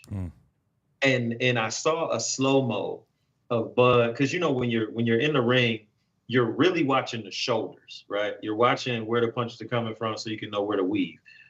But I saw Israel Madrimov throw a straight left hand, and Bud was like, he was looking, and the shot came right down the pipe, and he never moved. He took the shot clean, and he never moved. And it was like, what are you looking at, bro? Like, did you see the shot? Like, because and those are the kinds of things that I think concern me for Bud. Because can he outbox Canelo? Possibly. I think Canelo's going to realize that Bud's a lot stronger than he thinks he is. But I think Bud underestimates how good Canelo's defense is. And I think Bud overestimates how good his defense is. And he gets hit clean quite a bit. He gets touched up in fights. And you're getting touched up by a guy who's used to fighting 175-pound dudes. Yeah. You know what I'm saying? Like, and I don't care what you bring in on training camp for 6 to 8 weeks. That is not the same without headgear and with 8-ounce gloves. Yeah, definitely. It's not the same. So if I had to pick right now, the bigger good man usually beats the smaller good man. So we'll go that way. All right. Give me Bud. I think he's going to dominate the fight, actually. I think it definitely goes decision, but I think Bud wins most of the rounds, or a lot of the rounds at least. But I'm excited, man. Like, we don't get this, Jered, a lot. We got this in the 80s and 90s once a month, and now we got to wait 5 or 6 years to get a fight like this. So I'm definitely very excited. I just hope Canelo just don't respect Bud. Yeah, might not. That size difference might get in his head too, man. But don't respect him. Yeah. Just and Bud, if there's anybody that could pull it off, it's Bud. But I just don't know if Bud can take the same punches he took against Madrimal and end up standing. I just don't see it happening, bro. Well, they're definitely pulling off getting paid. So they'll have that God over money in the background of their videos. Speaking of getting paid, what's that? Gervonta Davis. Oh, bro. I saw that. Jake.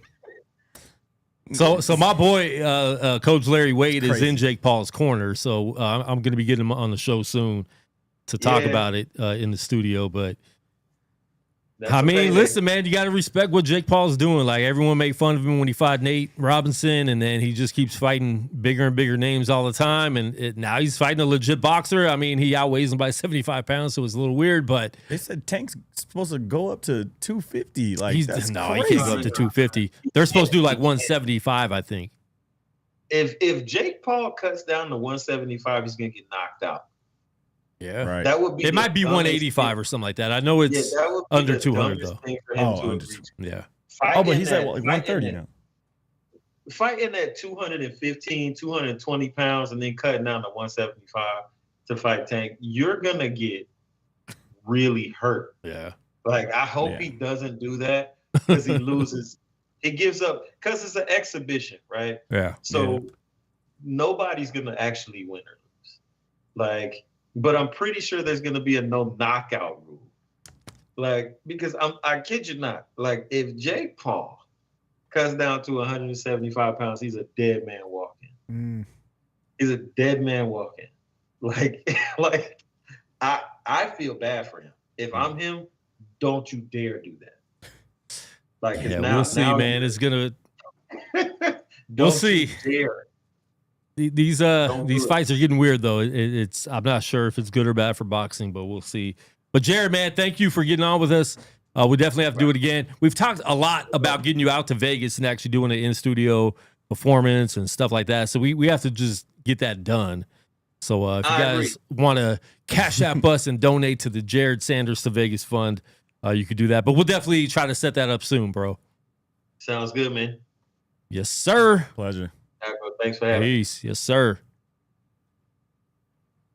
That is Jered Sanders. Listen, man, if you guys, like I said, man, buy the album. Like, you guys can afford it. I see what you're buying all the time on social media. We see your food videos and all that stuff. Go ahead and just buy something. Don't be cheap. But, man, I think there was a lot of meat in that whole, interview conversation. Pause. Hey, yo. Go ahead. What do you have to say? Banana Rama. How do you feel about it? About the interview? Yeah. The interview was great. There was a lot of substance in those conversations. And I think that we definitely touched on things that we don't always get to discuss in the moment. So it was good to hear the artist's perspective. Yeah. Chill out, Qua. I didn't say nothing, bro. You didn't say anything at all. But I agree with you. A lot of substance in those conversations. You get nervous over there when you're on the camera solo, huh? Yeah, man.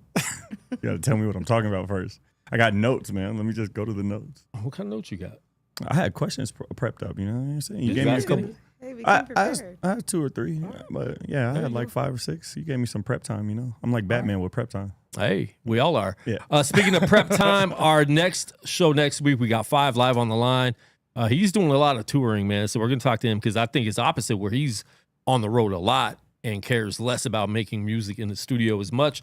So it's kind of cool getting the different perspectives from different artists that have different missions and reasons why they do it. Some people love traveling, and some people like to just be in the studio. So we have 5 next week, and then we have Shawan coming up 2 weeks after that. And then in between, I think we're going to have a couple pastors in the studio to kind of get some different perspective and opportunities for us to ask pastors questions. So I think I'm going to have 2 different pastors from kind of 2 different backgrounds, 2 different styles of preaching and stuff like that, to kind of just dig into them, see where we feel the churches in America, what can we do better, what can we do to get more people getting more involved and connected with church. So we'll be doing that on the 9th. And then we got Namas coming up at the end of the month. We have a couple other things, so we're going to be doing a lot more. We might start doing some random Thursday and Friday afternoon shows. I don't know if we'll stream those live or just record and put those out on the channel, but that will be in the lounge area where we'll just do some one-on-one, one-on-two conversations over there with some other people giving testimonies of where they came from, people that might not necessarily be hip-hop artists, but people that have a story to tell. We'll be doing that also right here on Guerrilla Cross Speak Life. G Blessed in the chat, C Duffel in the chat, Jered in the chat, Mark Music in the chat. Shout out to Monique. She's going to be coming out here with my homegirl Jacobez, so they're going to be singing live in the studio and kind of giving their perspective. They are both 2 single women, believe in purity, and so they're going to talk about that. How to be pure and keep your purity as a Christian woman, and Christian in general. E-Class was in the chat. Luke was talking a lot, and then I think his kids told him to, have some family time, so he left. Brandon in the chat. Shout out to Brandon. Yeah, a lot of people, man. So we got a couple things to look at real quick. We're gonna do music reviews next week. We didn't get a lot in, and if we only get 2 or 3, we're not going to really be doing them. I want you guys' perspective on something. Let's hear We see a lot of celebrities dating way out of the age range, right? Yeah. When celebrities do it, though, it's usually okay. Like, people don't look at it as much, but when regular people do it, if, like a 45-year-old is dating a 23-year-old, it's a little different. So we're going to keep it real. Keep it real. It's titled "No, That's Not My Dad." Oh my goodness. So Michael Douglas is 80. Catherine Zeta-Jones is 55. It's cut off a little bit.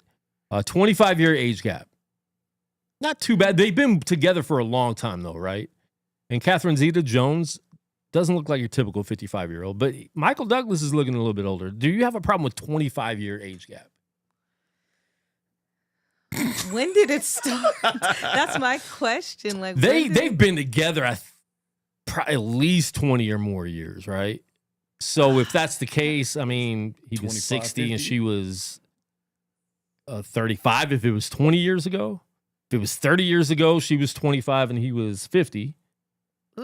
I personally not know. 25 years? That's a long time. Now, is it wrong? It's not necessarily wrong. It's weird.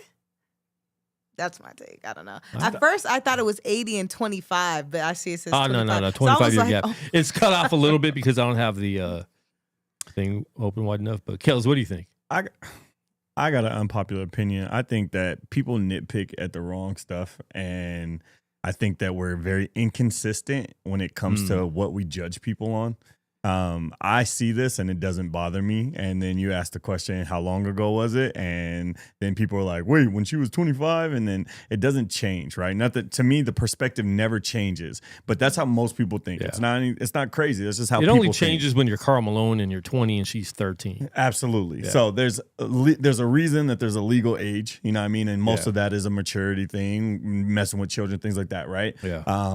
if legally we're going to say it's acceptable to date an 18-year-old, and if you're 20 and she's 18, it doesn't matter, then legally you have to accept it no matter what the age gap is and difference. And I just personally feel that way. I feel like we can't pick and choose when it's weird to us or when it's uncomfortable if we're like, okay, it's legal. You know what I mean? Now, I do get that there's the aspect of why did you start dating them in the first place? What drew you to them and things like that. But the truth about that is that men, especially men with money, famous men, the men you're talking about, men with money, they know that they have options. So they're going for the best looking at the time. And women look better when they're younger. Some women look better when they're older, but most women look better in their prime when they're a little bit younger, mid-20s, things like that. So it just makes sense in a world where you're not nitpicking and like saying that guy's a weirdo, that guy's a creep. And I just feel like we're inconsistent as people. We allow some stuff and we let some stuff go. And then other people were like, oh, no, that makes me uncomfortable. So and they're only a creep when it's 25 years difference and it's the man being older. But when it's the woman, it's a little bit different. All right, next one. I still think that's pretty women. All right, Tom Cruise is dating Ana de Armas, the ballerina from the John Wick. 26 years. Tom Cruise is 63. She's 37, which I was actually thinking she was only 28 or 29. And then I started thinking back to some of the movies that she's been in. I'm like, okay, it does make sense that she's 37, but she does not look 37. She looks like she's in her, 27, 28, 29. Because it's Anna, that's why. Because it's Anna. True. She's ballerina. Eve Macaro. How do you feel about this, Joe Seif? Well, I mean, I don't have a problem. Like, I mean, the first thing that came to my mind was like, when did it start? Right. And this is very recent because they're shooting a movie together. And then the idea was, if there's an age gap, the age gap doesn't matter. You know what I'm saying? And I hate sounding like this, but their lives have no bearing on mine. So I don't care what Tom Cruise does, but do I have a problem with the age gap? No, I don't. I mean, I'm 11 years older than my wife. Ooh. Like, I'm 11 years older than my wife. Like, I don't have an issue with that. Right. I don't. The only time I have an issue with it is if, like, it's a child. You know what I'm saying? Like, that's the only time I'll ever have an issue with it. But now, question: do women think it's creepy because, like, older women are usually the ones saying it's creepy, right? Could it be a little jealousy thing that they think it's creepy because they're getting older, and women have a much harder problem aging than men, right? Like, I feel better as I get older. I feel like I look better in my late 40s than I did in my 20s and 30s. I feel better about life in my late 40s than I did. Women and men age totally different, and it's harder for women to age. This is going to turn into that's why you Tate see, podcast. No, but that's why that's why you see women doing so much. Filters are for women, right? Like, when someone tries to take a picture with me and it's a woman and she wants to post it on Instagram, there's a filter on there. I'm like, no, we can't do that. I can't take a picture with you if you're going to make me look like, somebody from, like a woman. Like, I don't need the clear with the lips and the eyes bigger. You know what I'm saying? Yeah. I don't need that. Could that be part of it? I'll talk to you. And you're still young, so you don't have to worry about offending anybody. Right. No, I would say probably in older women, it probably is a little bit of jealousy just because you said that, older women may have a harder time, getting somebody to date or whatever. But I feel like that also goes with attractiveness. Like, older men have a harder time? Older Wait, women. say that again? Women. Older women. No, Okay. she was in agreement. Okay, Yeah. And I think it just goes with, what does a man look like? What do people want a man? Oh, okay, so if a man like decides to cut his hair gold bald, I think that's okay.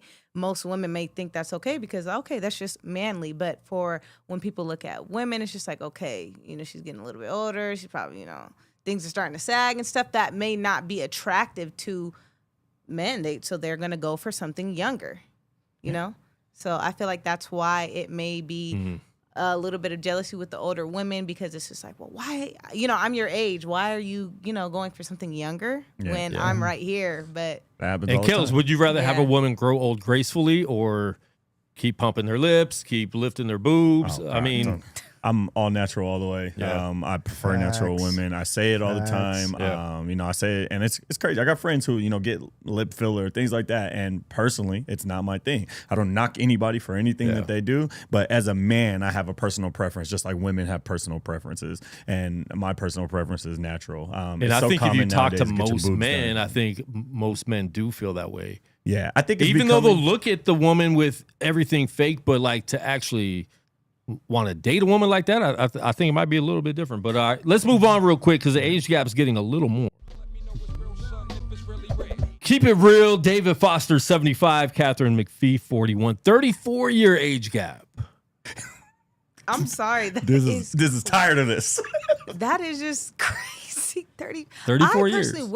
But we don't know the intentions behind that these women want with these men. Thank you. What business do you have? And a lot of times it is business. Right. But it might be love too. Like sometimes you just fall in love with someone with a lot of money. It's interesting because you see a lot of these people that have been together for a long time. So it's almost like, yeah, there's a crazy age gap, but clearly it's working out for them. Right. You know That's what I was about to say. And I'm not sure how long they've been together. I knew Catherine Zeta-Jones and Michael Douglas were together for a very long time. And that's what I was about to say, because I 100% like, now this is my own personal insecurities. I'll be very, very transparent. So I feel bad for my wife sometimes when she's out with me, because I'm like, oh man, like I look like an old man. Like I got the wrinkles coming in, and like I don't want people looking at my wife like, why are you with such an old dude? You know what I'm saying? They just assume like, you have money. But like when we met, you know what I'm saying? So like I've aged to look like an old man. My wife's still, like, my wife's beautiful. I think she still looks good. You know what I'm saying? Yeah. And so like if they've been together for a while, I bet you he didn't look like that when they got together. So, but that's a true sign of love. Like, I don't care how you look. Like, we've been together. We're in this. Yeah. So I'm still with you. You feel me? So like, like if they've been together for like a long time, that's just, hey, that's natural, man. Yeah. The way he looks, he might look that way. Yeah. But she still remembers him like 20 years ago when he didn't look like that, and they still loved each other. You feel me? So like when I start looking at stuff like this, that's how I feel, because I make the joke all the time. Like when I shave my head and I trim my beard and I'm standing next to my wife, I look 10 years younger. Like she makes me look younger. You know what I'm saying? So like that guy probably looks that old in that picture, but when they first got together, I bet you he didn't look like that. You feel me? That's all right, let's go to the next one, because it might get a little bit different with the age gap. We might change our thoughts a little bit because they've only been dating for like a year. Oh, see, now a year. All right, Bill Belichick, 73. Jordan Hudson, 24. It's Bill Belichick. 49-year age gap. It's Bill Belichick. I'm sorry. It's the money, bruh. Does she really want to be with him, and can he do the things that she probably needs at the age of 24? Hey, what if he does though? Without, what if he does though? Maybe he's putting it down. What if he does though? Like I don't know. I'm not there behind closed doors. What if he does? I'm not knocking nobody. Almost Like, go ahead, my man. Like, I'm jealous though.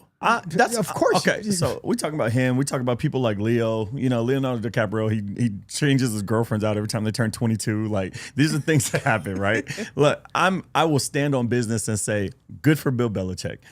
This 24-year-old is making a financial decision in her life that she doesn't care about what people look at her and think, and this, that, and the other, because she wants to be in a successful position. That's on her. I think a lot of times we talk about how the men look creepy, but we're not talking about how women are attracted to men with money. Women are attracted to men who are already professional, established, own their own business. Women are attracted to salt and pepper beards. Things that we don't talk about. Yeah, they absolutely are. They absolutely hit me up at Quan59. Oh my god! I mean, how often have we heard the dad bod is in? Things like that. You know what I mean? So they're lying about that. Yeah, 100%. But there's still things that women find attractive that you only find in an older man that you don't find in the Huntington Beach boy with the nice body. You know what I mean? So women are pursuing these older men just as much. And as men, these men are looking at these women like, this beautiful woman wants my attention. I'm going to give it to her. Because the 24-year-old can't be got by a 73-year-old if they don't want to be. Facts. And listen, like, and you can't say they've been, groomed or anything like that. Quit always blaming the man. I have little sisters and I have nieces, and I will always say like, Bro, I will slice a dude if he tries Listen. to date my niece and he's 73 and she's 24. I will say There's like, a difference when it comes to family. Yeah. like if someone's gonna take care of you, Nah. if someone's gonna take care of you, and like you're going into this like my mind's made up no matter what, you're a grown person and I can't do anything about it. All I'm asking for is cut me a check. Like, you know, Yeah, give me some of that inheritance You know what money I'm you're saying? getting Most too. women want to date an older man anyway, Yeah. but how much older is just like.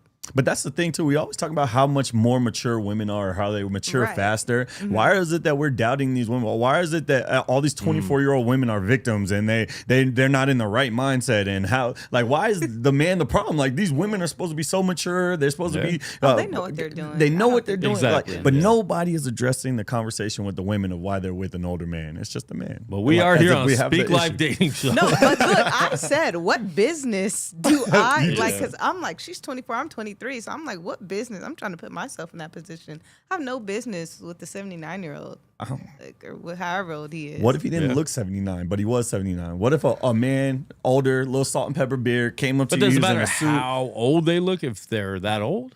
Yeah, that's what I'm asking. I'm saying he walks up to you, he games you up, he looks handsome, he looks like a nice George Clooney looking dude, and then later, as he's already charmed you, you find out he's a little bit older. Oh. Well, you see what I'm saying? You see what I'm saying? Like, that's what I'm saying. I would be 'Cause you already like him, right? dang, Right. Bro, but- I tried my hardest to I kept my wife at 5 feet. Like, I was like, I don't want to have anything to do with you. You know what I'm saying? I don't. Yeah. Like, and now it's kind of like, Why'd you wait so I'm long? like, look, you stuck with me. Right. You stuck with me. Like, But now the older you got, the age gap isn't like 11 years isn't crazy when you're in your Right. 40s. right, I get, but I'm When you first started dating, we were like, man, I don't know what Joe Sipes doing. But right. Yeah. Do you see what I'm saying? But like, it's just, it is what it is. yeah. All right, last one. It's getting worse. It's getting How worse. much worse than All right, Al Pacino and Nora Alfala, 54-year age gap, and he got Just her had- pregnant just had a- recently. Yeah, having a kid. Yeah. So they are having a baby. clutching So my pearls. guys, there's hope.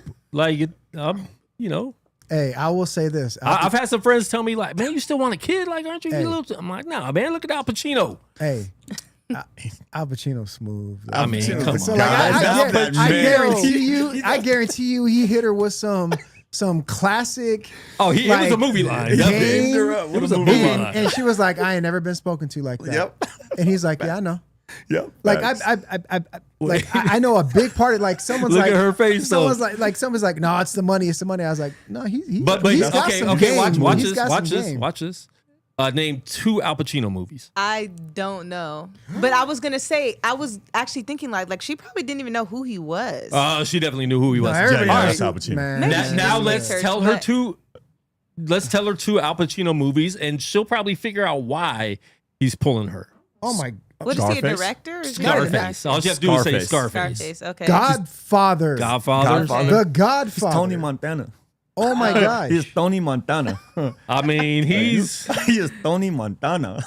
if he's not in your top 5, Right. Bro. Amazing. Like actor. I'll bring it even like still so he was you still don't like it? he was But that's Scarface. he was in Donnie Brasco with Great with, movie. Oh my gosh. Yeah. Like he's done so many good films. Oh, Josiah, you got to jump in on these comments too and read some. What happened? Oh, there's just a lot. I just want to make sure we're. I say this about the pregnancy. I think that that's a conscious decision, and Al Pacino's not going to be around for his kid to be in college. But Or kindergarten. that's crazy. Wait. That's crazy. Or kindergarten. So he don't got 5 years I left. mean, He he don't might, even but- got 5 years left. But I think Chances that are. also that's a 31-year-old woman. She made a decision like, I she's know grown. She can- I'm going to be taken care of for the rest of my life. I'm going to be okay raising this baby after he goes. And I don't have that much time yet. She can't freeze her eggs. You know what I mean? So it's like, I'm 31. I got about 5 years before medically it's a risk for me to have a baby. And she makes a decision to have a baby with a man that she's enjoying being with and has given her a sufficient life. The age gap can't change because of how big it is, our thought process around what's okay and what's not can't change just because it's getting larger. It's either right or it's wrong. Yeah. That's how I truly feel, and I don't think it's wrong. Let's get into some of these comments. Well, I feel like, I mean, definitely the common consensus that I'm seeing is yes, it's weird to like to if you look, and that's what I'm getting at. If you look older, if you look old, it's creepy. But like if you don't, you know what I'm saying? And here's the thing: I could date a 25-year-old that I just met, right? Mm-hmm. I can't date a 25-year-old when I've known her for a long time. Oh, like if I've known you for a long time. There's girls that were 4 years younger than me when I was like in youth group that I can see now, and like you're still a little girl, even though I'm 48 and she's probably like 41, 42. Yeah. Like that's still weird to me to even do that if I knew you when you were younger. Yeah. And good for you. That's a good thought process to have. But I don't think most men feel that way. I think most women feel like, okay, now you're an adult. Now you're doing adult things, you know. But and any guy that says, "Oh, well, she's 18 now," it's like, bro, she still looks like she did when she was 17. So where are you looking at her? Right. So that gets, you know, if you can't buy her a drink, if she's not at least 21, she can't even go to the bar with you. You probably shouldn't be taking her out. 100%. Josiah. Somebody said that, you know, or maybe they do just love each other. And it doesn't matter how they look. And that's, so here's the thing, because, and I hate, because right now this is all just opinion. Again, like I said with Tom Cruise, like their lives have no bearing on mine. So I don't care what they do. You know what I'm saying? But I like the idea that if you're a grown person of sound mind, not legal mind, of sound mind, you're responsible for your own thoughts, feelings, and actions, right? So if whoever these people are decide to make a decision, you're grown. Make your decision, because when I go home tonight, it doesn't affect my wife or my son. Yeah. It doesn't. But some people might argue, but it does, because then you get into the grooming, and then what do we get with this and that? So like it inadvertently does affect the younger generation, and blah blah blah blah. And that's what it comes down to. When does grooming end? Like, can you groom someone who's 21? That's what I'm saying. If you meet her when she's 21, like, is that, you know? That's why I feel like we're all saying it's not necessarily wrong. It's not wrong. It's just weird. Yeah. At least to me, it's just weird. But like, then you get to that question, like, when does grooming And here's the thing. Really? Like, I hope you don't feel this way. It's okay for you to say it's weird to me, because you're saying to me. Yeah. To me, it's weird. To me, like, I look at them and I'm like, it looks weird, but like, I don't care. I really don't care. Like Al Pacino. But then when you've been through so many relationships too, sometimes you're just like, I know exactly what I want now, and the age isn't going to determine what qualities I want, because age isn't a quality. Once you get, if you're in your 30s, 40s, age isn't a quality, right? The qualities are the personality. How are we going to be together? What type of business relationship can we have? What type of household are we raising? Stuff like that. I think there's so many gray areas. Like, one, I think that you can say like, my preference is to not date an old man, but not necessarily be like, the fact that they do it, it's weird. Yeah. Because I think that that's the problem that everybody comes down to, especially as men. It's like, I was asked a question one time, what's the difference between harassment and flirting? And literally, this guy who was sitting next to me said, it's how attractive you are. And I thought that was the craziest thing ever. It's not even that. It's how the woman reacts to it. But does she like you, or does she not like you? But why is she reacting? If she thinks you're attractive, she's not going to react like you're harassing her. But if she thinks you're not attractive, then, hey, why are you bothering me? So it's not, you can use the same line. Exact words, you can use the same exact words, but your personal preference is what makes somebody creepy. And I think that that's what we got to take away, is like, we can't talk about these men as if everybody's weird because it's not your personal preference. Yep, exactly. We got to be able to step back and say, okay, that's not my thing. And men have to respect that. And in women's defense, there's a lot of creepy men out there that won't respect that. And they give a bad rap to all the guys who do have good intentions. But at the same time, we can't treat everybody for how certain people act. And I think that that's the big issue when it comes down to it. All right, you're already married, so you can't answer this. What's the oldest you would date? And what's the youngest you would date? Oldest I would date? if she's 99 with a bag, I'm in there. What are we talking about? What are we talking about? Wow. That is crazy. No, I'm just- 99 with a bag. Wow. That biblical marriage is from Kel's I'm joking. 3:16. I swear I'm joking. No, you're not. Yeah. If she was No, you're not. 99 with a bag, No, you're not. she had $2 99 is million, crazy. and you I knew was- that if you married her, that $2 million would be yours whenever she passes away, whether it be in 6 months or a year, because she's not going much farther. I would not marry her just to get her money. I would not. Would you be tempted to? I would be tempted to, but if it's like, what are we talking about? Did I have a prior relationship with this old lady? Are we No, you close? just met her. You met her Nah. See, No. nah. today. I don't want to be known as that guy who married the old lady and took her money. Like For I $2 wouldn't want to million? be that. Nah, bro. Took it Like, from You us. can talk about me if I got $2 million. She wrote me in her will. Her whole family hates me now. Like, come on, bro. All right, so what's the oldest you would date? I've never really thought about it. Have you dated older women? Yeah, absolutely. Yeah, for sure. I've never really thought about it. I think I've met some like I do think that there has to be a sense of attraction. Like I have to be attracted to you, right? I'm a very affectionate person. I feel like if I'm not attracted to you, stop it. I feel like if I'm not Very attracted to you, then it's not gonna work. You know what I mean? Just physical needs won't be met. So if she's 55, 60, and she still looks good to me, and then all the chemistry and everything is there, easy money. Like it's not a question. So if you're 60 and you like to cuddle, hit him up at Cope Does Damage on all social media. Cope's the where's my hug at? Yeah. Where's my hug at? Don't do me like that. Funny. Don't do me like that. All right, Dizzy Liv, youngest you would date and oldest you would date. Youngest, well, I'm 23, so the youngest I'm dating is 23. I'm not dating no person that's younger than me. Yeah, that makes fair. sense. Yeah, just That's almost illegal. Especially men, 18-year-old men. It's almost 19-year-old men illegal. are Yeah. terrible. Yeah. oldest. I don't know. Like, What's like the I oldest said, you have granted, dated? I haven't been in a relationship so long, so the oldest Went on a date was with. like went on a date. Okay. If I'm being honest, it was probably about Opens up a little more. When he took you out to dinner, he's like, wait, free It food? was about like 11 years. I think it was the age gap. Okay. So he was in his like early 30s, but All right. that didn't go anywhere. Early 'cause- 30s. Yeah. I'll never understand the idea of dating because I always look at it like especially like when my wife and I were dating, I would always be like, you want to go something to eat? Let's go. Let's just, and oh, you guys dating? No, I'm hungry. She's hungry. We're going to get something to eat. Like I never focused on like, oh, we're making this a date. You're Like lucky. a date. Nah, see, in 2025, you can't do that. You have to let her Facts. know it's a date. Yeah. like, Because we if not, just- oh, I didn't know. I thought we were. No. Yep.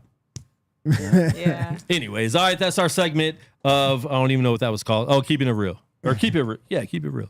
Where we react to reels. And that wasn't really a reel. It was just things. But we have a lot more to It was do. gossip. But We we love are gossip. done. Yeah, that's our gossip section on Speak Life. That wasn't really gossip. That's, trying to see where we're all at with that. Let us know in the comments how you feel if you're watching live.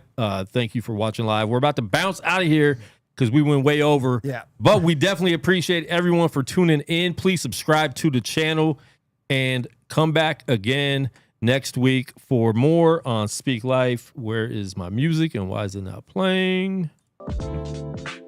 There we go. We're out. Peace.